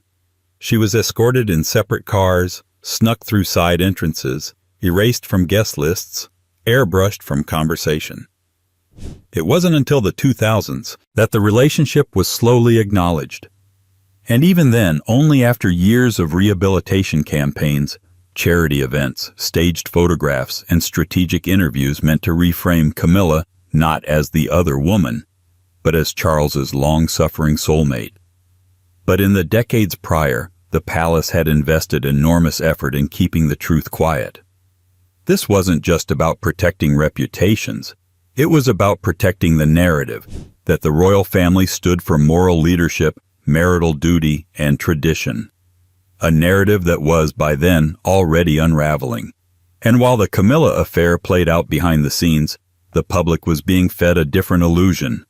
A fairy tale marriage that never really existed, between a prince and a princess who lived in separate emotional galaxies from day one. 24. The Fairy Tale Narrative of Charles and Diana, July 29, 1981. St. Paul's Cathedral. A glass coach, a 20-foot train, a trembling bride, and a prince who looked like he'd rather be anywhere else. The wedding of Prince Charles and Lady Diana Spencer was billed as a modern fairy tale. Royal officials called it the wedding of the century. The press used the word storybook so often it began to sound contractual. But from the very beginning, the truth behind the scenes was anything but magical, and the palace went to great lengths to pretend otherwise. The marriage was a political event more than a personal one. Charles, nearing 33, was under mounting pressure to settle down. His bachelor image was wearing thin, and the palace knew it. Diana was young, aristocratic, and, crucially, deemed untainted by modern standards of royal courtship. In other words, she was ideal for optics. On paper, it all looked perfect. Off paper, the pair barely knew each other. Even before the wedding, cracks were forming. Charles reportedly confided in friends that he wasn't ready. Diana, barely 20, was already showing signs of unease. But once the engagement was announced, the machine went to work. Speeches were written, photo ops arranged, PR firms coached smiles and posture. And that now infamous interview, where Charles responded to the question of whether he was in love with whatever in love means, was swiftly reframed in the press as charmingly awkward rather than deeply ominous. The wedding was a theatrical triumph, but the marriage? Behind the curtain, it was unraveling before the cake had been cut. Diana soon realized that Camilla Parker Bowles, the woman Charles had loved for years, had never truly left his life. There were bracelets, phone calls, holidays that didn't quite add up. She brought her concerns to the family and found silence. But the palace wasn't just passively ignoring Diana's distress. It was actively engineering an illusion. Every photo, every headline, every tour was curated to reinforce the narrative of a fairy tale. The couple toured Australia in 1983 with baby William, and the media hailed it as a royal resurrection. What they didn't see were the screaming matches behind closed doors, the growing resentment, the emotional isolation. Staff knew, courtiers knew, the Queen knew. But the truth was buried under smiling portraits and choreographed kisses at the airport tarmac. Even as Diana struggled, the palace tightened its grip on the storyline. When she gave interviews, carefully vague, always coded, the press was warned.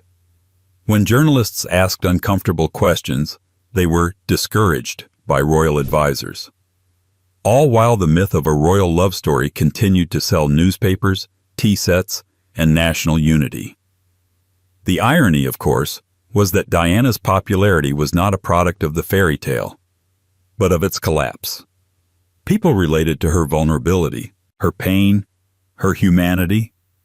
She was everything the monarchy wasn't: emotional, spontaneous, flawed. And the more the palace tried to manage her image, the more transparent the manipulation became. Eventually, it couldn't hold. Because fairy tales don't survive when everyone sees the strings. And in 1989, those strings snapped. Two private conversations, recorded and leaked, exposed the royal marriage for what it truly was: a facade maintained at all costs. The age of royal privacy was about to come crashing down, one tape at a time. 25. The 1989 Camilla Gate and Squidgy Gate cover-ups.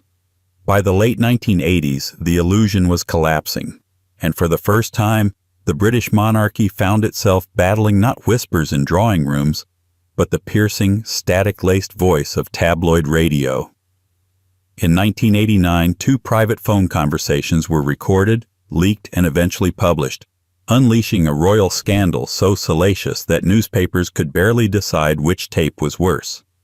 They dubbed it Camillagate and Squidgygate, as if the cute names could soften the implications. But no amount of tabloid wordplay could distract from the fact that the public was now eavesdropping on the private lives of its most sacred institution. And the palace? It moved quickly. Not to explain, but to contain and deny. First came Squidgygate. In 1992, a secretly recorded call between Princess Diana and an unnamed male friend, widely believed to be James Gilby, was leaked. The tape captured intimate, late-night conversations in which Diana, sounding fragile and exhausted, complained about royal life, her deteriorating marriage, and her isolation. Gilby called her Squidgy more than 50 times. The tabloids pounced. Headlines were gleeful. "Squashed by Squidgy," screamed the Sun, while others feigned outrage while milking every detail. The palace line? The tape was doctored. A violation of privacy. A distraction from the real work of the monarchy. And maybe it was. But it also revealed more than anyone inside the royal gates was ready to admit. That the Princess of Wales was desperate, isolated, and leaning on anyone outside the family just to feel seen. Then came Camillagate, also known as Tampongate. A 1989 phone call between Prince Charles and Camilla Parker Bowles, also recorded secretly and leaked in 1993. This tape was far more damaging to the institution. Unlike Diana's call, which could still be framed as emotional fallout, this one confirmed the long-standing affair between Charles and Camilla, in intimate, at times absurd detail. In the call, Charles speaks longingly, joking clumsily about living inside Camilla's clothing. Or worse. The tone is intimate, overly familiar, and devastating to the public image of the heir to the throne. This wasn't a man in a cold marriage. This was a man very much involved with someone else. The fallout was immediate and meticulously managed. Royal aides scrambled to control the narrative. The official press stance was to downplay, redirect, and quietly threaten any publication considering printing the full transcript. Some outlets complied, others didn't. When Australian media published the full tape, British coverage could no longer suppress it. The monarchy was forced into damage control mode, spinning Charles's remarks as private jokes and insisting that all marriages have their difficulties. But the tapes did irreversible damage. They obliterated the myth that Charles and Diana were still functioning as a couple. They destroyed any pretense that Camilla was simply a family friend. And they exposed the hypocrisy of a royal family that demanded dignity from others while tolerating spectacular dysfunction behind closed doors. More importantly, they marked a turning point. Royal privacy, once protected by press deference and national respect, was now subject to wiretaps, leaks, and scandal cycles. The crown could no longer curate its own narrative without resistance. And the cracks were showing not just in relationships, but in the palace walls themselves, quite literally. When fire engulfed Windsor Castle in 1992, the smoke wasn't just physical, it was symbolic. And the real firestorm wasn't in the flames, but in the fight over who would pay for the cleanup. 26. The 1992 fire at Windsor Castle, funding controversy. On the morning of November 20th, 1992, the Queen and Prince Philip's 45th wedding anniversary, as fate would have it, Windsor Castle went up in flames. A spotlight propped against a curtain in Queen Victoria's private chapel overheated. Within minutes, fire ripped through the upper ward, destroying ceilings, reducing centuries-old artwork to ashes, and turning the nation's most iconic residence into a smoldering ruin. But while flames consumed the castle, something else ignited in the public. Anger. Not at the fire itself. Accidents happen. but at what came next. The murky, evasive, and tone-deaf debate over who would foot the bill. And the answer, initially, was stunning in its simplicity. You would. It was estimated that the fire caused upwards of £36 million in damage, a colossal figure, especially during a recession. The palace's first instinct was to request public funding for the restoration. After all, Windsor Castle was a state property, they said. A national treasure. Not technically the Queen's private home. The implication was clear. This wasn't about the royals. This was about heritage. But the public didn't see it that way. This was the same year that the royal family had suffered its now infamous annus horribilis. Prince Andrew and Sarah Ferguson had separated, Princess Anne had divorced, and Charles and Diana's marital breakdown had spilled across the tabloids. The monarchy's moral high ground was eroding. And now, in the middle of all that dysfunction, the Queen appeared to be asking taxpayers to pay for castle repairs, while she herself remained exempt from income tax. The backlash was immediate and unrelenting. Newspaper headlines asked why Britain's wealthiest woman wasn't reaching into her own pockets. Editorials accused the palace of feudal entitlement. Satirical shows had a field day, portraying the Queen as an out-of-touch landlord expecting the public to maintain her palatial portfolio. The real problem wasn't the money. It was the secrecy. Who owned what? Who paid for what? How much money did the royal family actually have? The palace had long cloaked its finances in vague tradition and silence, claiming public funds only went toward the monarchy's official duties. But now, people wanted specifics. And when those specifics weren't forthcoming, a quiet suspicion began to harden into fury.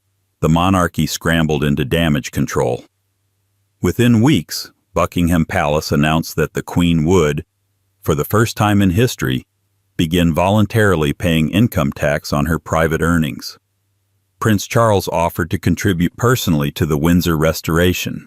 To sweeten the deal further, the palace opened Buckingham Palace to the public, for a fee, promising that proceeds would go toward covering restoration costs. The moves were calculated, effective, and above all, desperate. What the palace never admitted was that none of these gestures were made voluntarily before the fire. They were made in response to the firestorm, both literal and political. And while the Queen's tax announcement was presented as modernizing, it was, in reality, a reactionary step, made under pressure, not principle.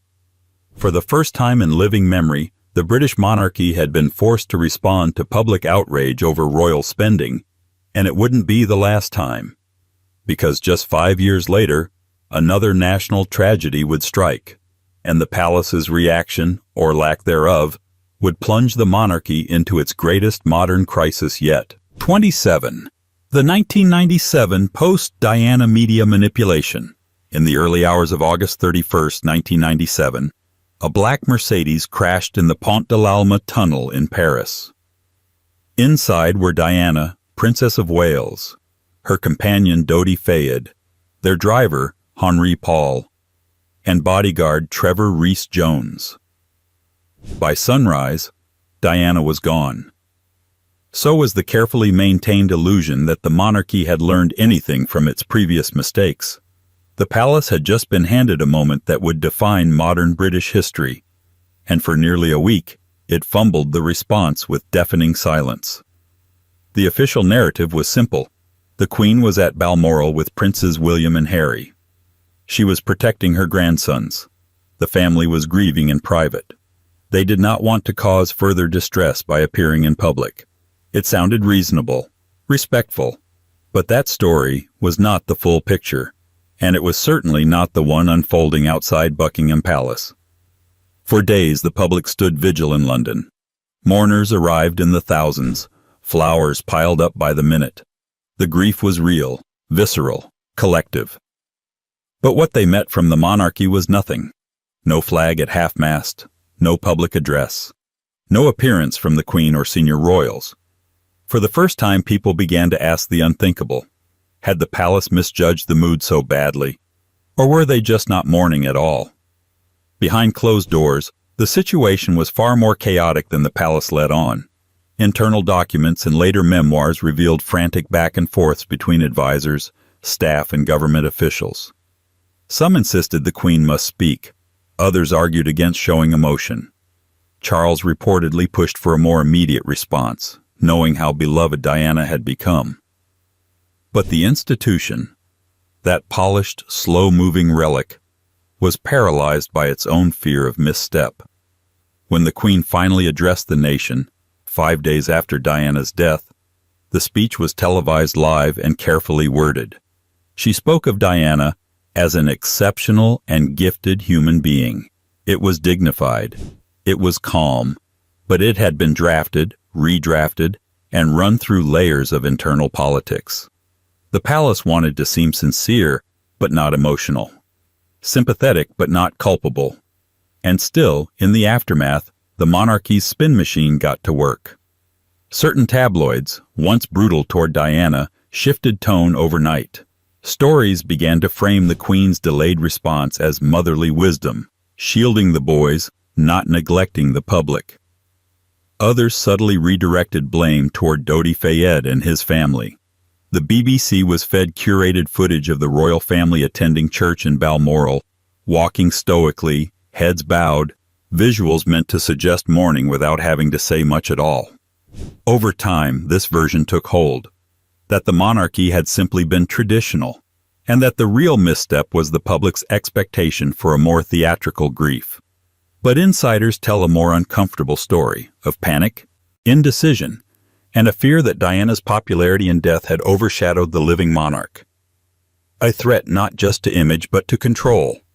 And as the monarchy rushed to reassert its authority, another royal figure was quietly entangling himself in relationships so toxic, so poorly judged, that no amount of stagecraft would ever fully cover it up. The next scandal wouldn't require conspiracy, just connections too disturbing to ignore. 28. Prince Andrew and Jeffrey Epstein links. For decades, Prince Andrew was known as the spare-turned-playboy. A Royal Naval officer, helicopter pilot, and former husband of Sarah Ferguson, he had built a reputation, not for political savvy or charitable legacy, but for his extracurricular energy. He was tabloid gold, yachts, parties, models, a royal who didn't seem especially weighed down by duty. But it wasn't until the early 2000s that his friendships began to look not merely indulgent, but dangerously inappropriate. Enter Jeffrey Epstein. The full nature of their friendship remains cloaked in half-denials and legal tightrope walking. But here's what is certain. Prince Andrew, Duke of York, maintained a long-standing relationship with Epstein, a convicted sex offender and financier whose web of power, money, and exploitation spanned continents. And for years, the palace worked hard to minimize, dismiss, and obscure just how deep that relationship went. The official line was that Andrew had known Epstein through mutual friends, and that they had socialized occasionally. But photographs told another story. Andrew walking in Central Park with Epstein after his conviction. Andrew attending lavish dinners and staying at Epstein's residences. Andrew even inviting Epstein into royal circles, including a now infamous birthday party at Sandringham. And yet, every time the issue surfaced, it was swatted away. A poor judgment, the palace said. A regrettable association. At one point, aides even claimed Andrew was working on rehabilitation programs for Epstein, as if the friendship had been some kind of rogue philanthropy mission gone sideways. Then came the lawsuit. In 2019, Virginia Giuffre filed a civil case in which she accused Epstein, and by association Prince Andrew, of serious misconduct. She alleged that Epstein trafficked her to Andrew when she was a minor, that they had met multiple times, and that the encounters were not consensual. Andrew denied everything. He claimed he had no recollection of ever meeting her, despite a photograph showing him with his arm around Giuffre's waist, with Ghislaine Maxwell smiling in the background. The palace response? Deny, delay, distance. For months, they held the line that Andrew was cooperating with investigators, until U.S. prosecutors publicly stated he wasn't. Then came the televised interview. In November 2019, Prince Andrew sat down with the BBC's Newsnight in what was meant to be a reputation-saving move. Instead, it became one of the most catastrophic PR disasters in modern royal history. Andrew denied sweating. He insisted he was at a Pizza Express in Woking. He failed to express empathy for Epstein's victims. The fallout was immediate. Charities cut ties, organizations distanced themselves, and the Queen was forced to strip her son of public duties. But behind the scenes, this was more than just a rogue prince gone off script. The palace had protected and deflected for years, hoping the issue would disappear. It didn't. And when the lawsuit was settled in 2022, reportedly for millions, the royal family issued no apology, no admission, no reckoning. Because the damage wasn't just reputational, it was structural. The Prince Andrew scandal exposed not only a royal's recklessness, but an institution's willingness to look away until the evidence piled so high it could no longer be ignored. And still, the pattern continued. Even in the modern era, amid palace rebranding, PR consultants, and Instagram accounts, the institution would face another outcry. A younger royal this time pleading for help, and being met with something colder than denial. Silence. 29. Meghan Markle's mental health pleas ignored. In 2021, millions of viewers around the world watched as Meghan Markle, the Duchess of Sussex, sat opposite Oprah Winfrey and uttered a sentence no one expected to hear from a senior royal in the 21st century. "I just didn't want to be alive anymore." It was a chilling moment, not just because of what she said, but because of what followed. That when she went to the palace for help, she was told there was nothing they could do. Officially, the monarchy has long championed mental health causes. Prince William, Prince Harry, and Kate Middleton had launched the high-profile Heads Together campaign. There were speeches, initiatives, appearances in front of mental health charities and clinics. It was, by all accounts, a pillar of the modern royal brand. So how was it that, behind the gates of Buckingham Palace, a member of the family was denied access to basic care? The answer, as always, lies in the quiet architecture of control. Meghan wasn't just a royal. She was an outsider, a biracial American actress who had married into an institution that still functioned like it was allergic to anything unfamiliar. From the moment she and Harry became engaged, the palace launched an all-out media offensive dressed in politeness. Her heritage was scrutinized, her family background splashed across tabloids, her every move dissected, and the institution did almost nothing to shield her. When Meghan sought help, not just as a public figure but as a woman in distress, she was reportedly told that accepting psychiatric treatment would damage the firm's image. She wasn't a private citizen, they said. She was a working royal. If the public saw her enter a mental health clinic, it would trigger headlines, concern, speculation. Better to keep it quiet, better to speak to HR, better to do nothing. And so, nothing was done. When the Oprah interview aired, the palace issued a standard issue response. Recollections may vary. It was a masterclass in plausible deniability, carefully neutral, minimally apologetic. It acknowledged that Meghan's experience was unfortunate, without ever admitting that it happened. Later leaks and testimonies from palace staff revealed even more complexity. Some aides claimed Meghan had been difficult. Others, more quietly, admitted that concerns had been raised and never acted upon. Aides spoke of tension, mistrust, and an internal culture that prioritized tradition over compassion. And once again, the pattern emerged. Safeguard the institution, no matter the human cost. The mental health plea wasn't just ignored. It was managed, dealt with, swept into silence. The fallout was enormous. Meghan and Harry stepped back from royal duties, relocated to North America, and redefined their public lives. But even in exit, the palace tried to regain control. Press briefings reframed the couple as impulsive, emotional, erratic. Inside sources whispered of difficult duchesses and misunderstood protocols. But what lingered wasn't the headlines. It was the knowledge that a woman cried out from inside the palace walls and was told her pain was a problem of perception. And when the couple left, the public was told the decision was mutual, clean, respectful, a smooth transition. That too was a fabrication. Because the so-called Sandringham Summit, the meeting that decided their royal future, was not a consensus. It was a battle, behind closed doors, and the full story has yet to be officially told. 30. Sandringham Summit. Internal conflict. In January 2020, following their explosive announcement to step back from royal duties, Prince Harry and Meghan Markle triggered what was quickly dubbed Megxit by the British press. But behind the nickname and beneath the avalanche of front-page takes was a very real and very bitter conflict, one that played out not in public, but behind the closed doors of Sandringham House, a country estate that suddenly became the unlikely site of a constitutional standoff. The official story, issued in a flurry of press releases and royal statements, was that a peaceful agreement had been reached, that the Queen had graciously accepted her grandson's decision, that the senior royals had come together and supported the Sussexes' desire to build a new life outside royal obligations.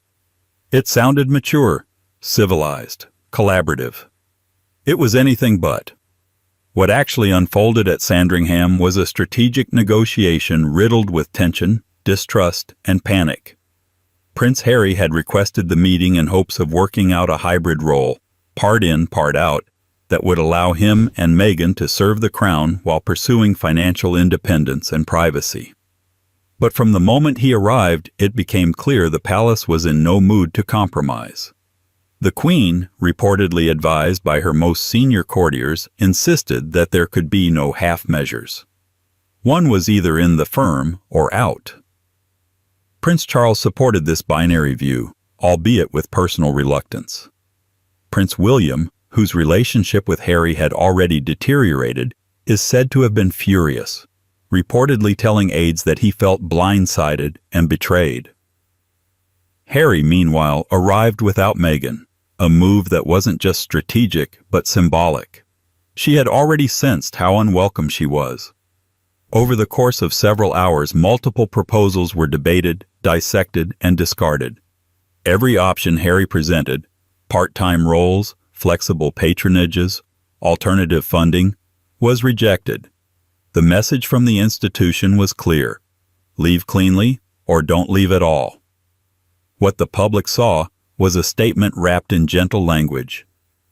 Constructive discussions, understanding, support.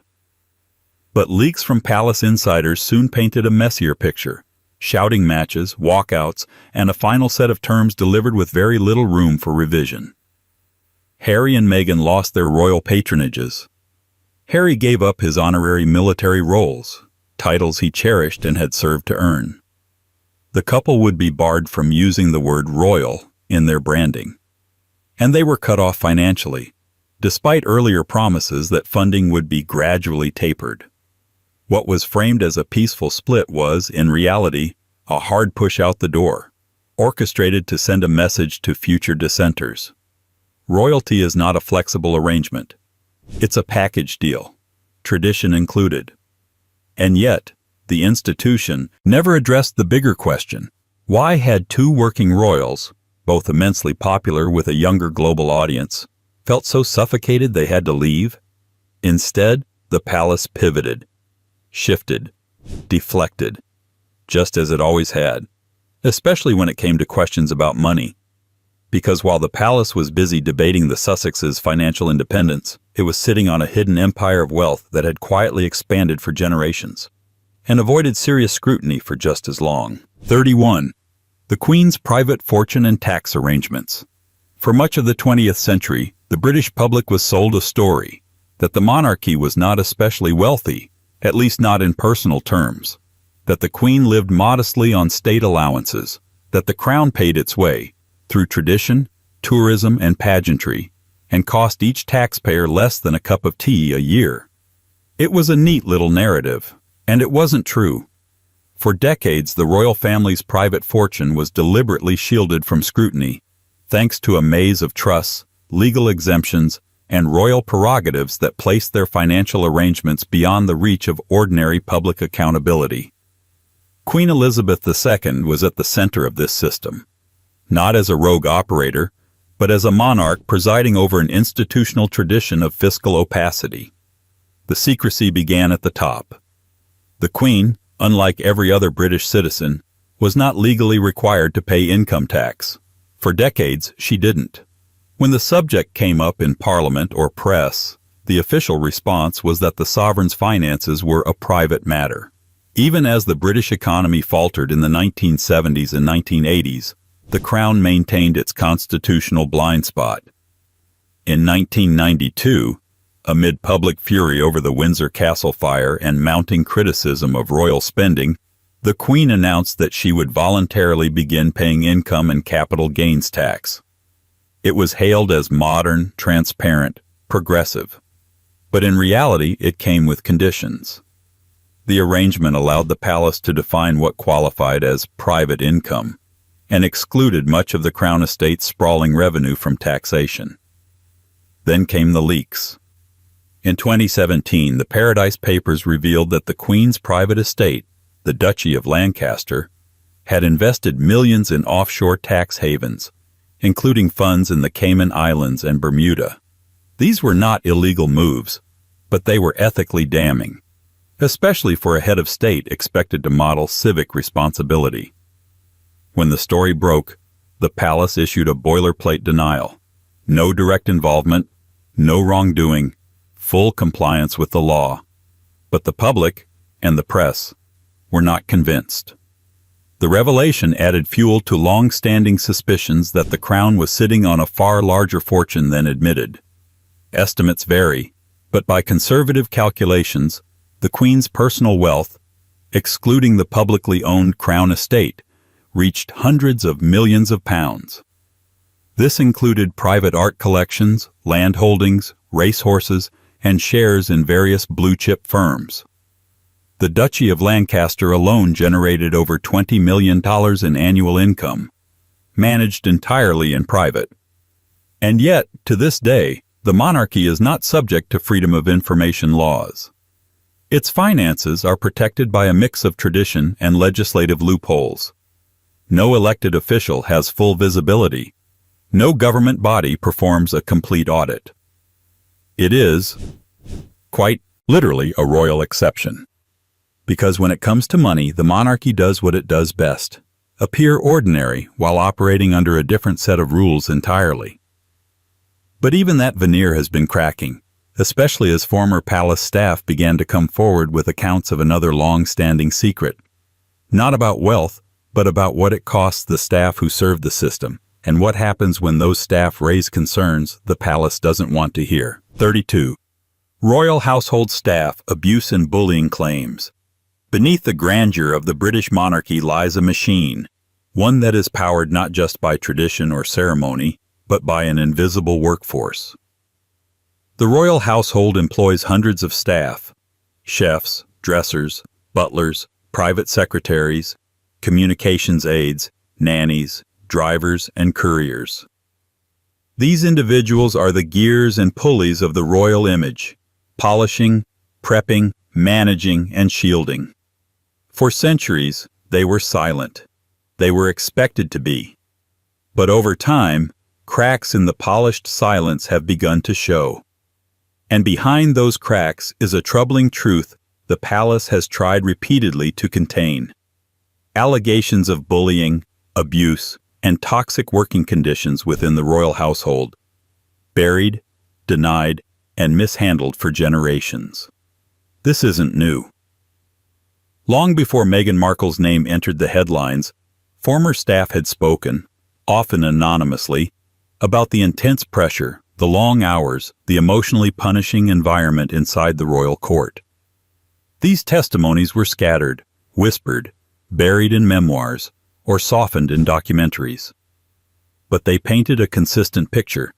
a culture of command without accountability.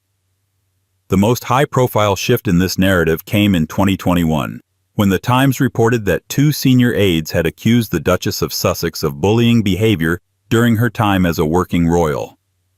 The palace's response was swift. It launched a private investigation, but with an important caveat. The results of that investigation would never be made public. That wasn't a deviation from protocol. It was the protocol. Staff complaints have long been filtered through internal channels that are carefully insulated from legal oversight. There is no independent watchdog for royal employment grievances. No standard HR process as seen in corporate or public institutions.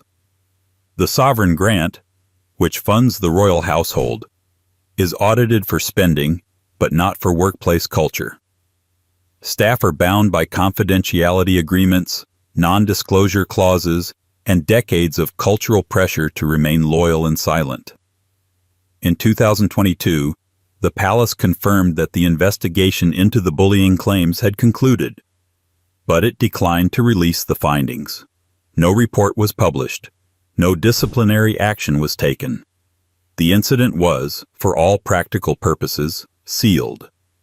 The secrecy frustrated both critics and supporters of the monarchy.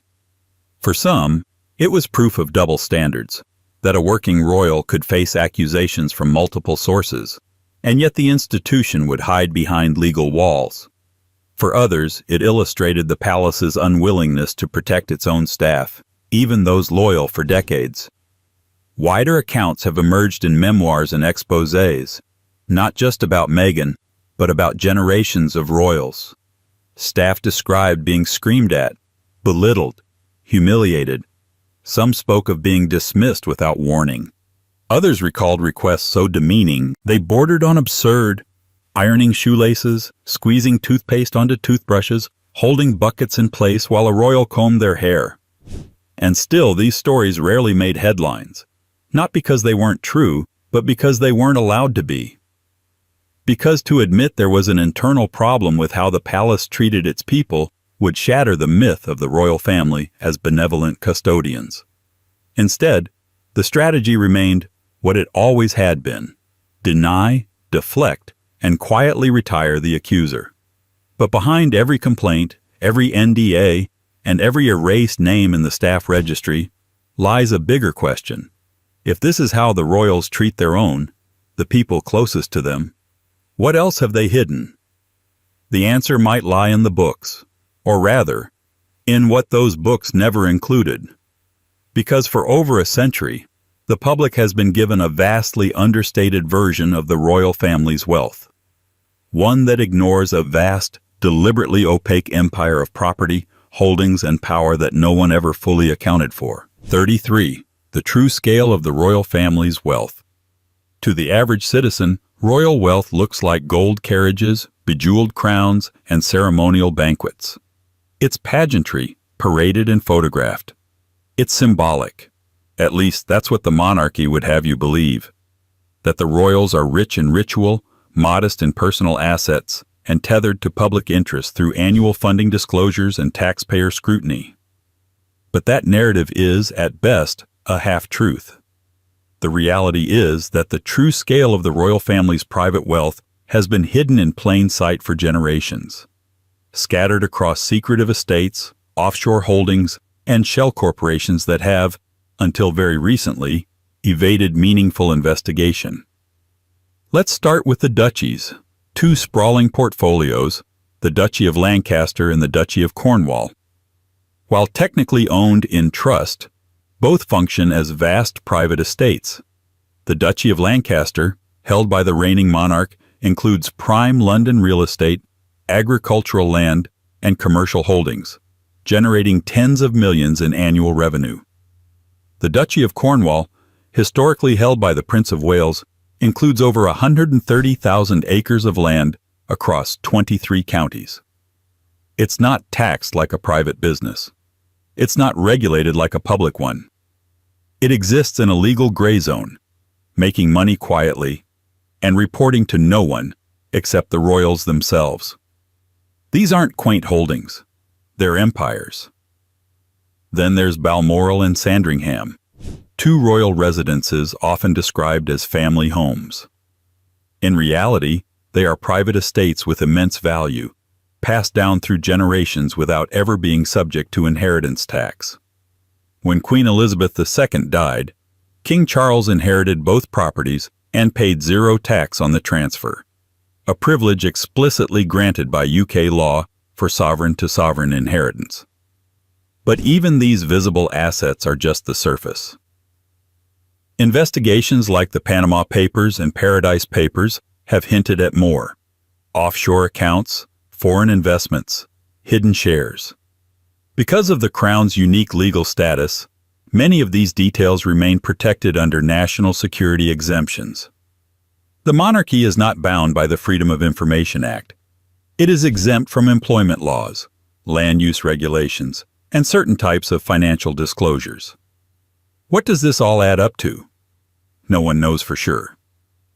Estimates of the royal family's collective wealth range widely, from £500 million to over $20 billion, depending on what's included. The palace has never offered a comprehensive breakdown. Every year it publishes vague summaries of expenditures under the sovereign grant, while the real money, the private portfolios, the inheritance pipelines, the confidential holdings, remain sealed behind centuries of precedent. Why keep it so opaque? Because image is everything. The monarchy's survival relies on public perception of service, humility, continuity. A billionaire royal family, shielded from taxes and transparency, doesn't fit the script. So the palace performs modesty while sitting on a financial foundation most heads of state could only dream of. And that, in the end, is the monarchy's greatest illusion, that the crown is symbolic when in fact it is still deeply material. And the power it holds is not just ceremonial, but structural, legal, and above all, profitable.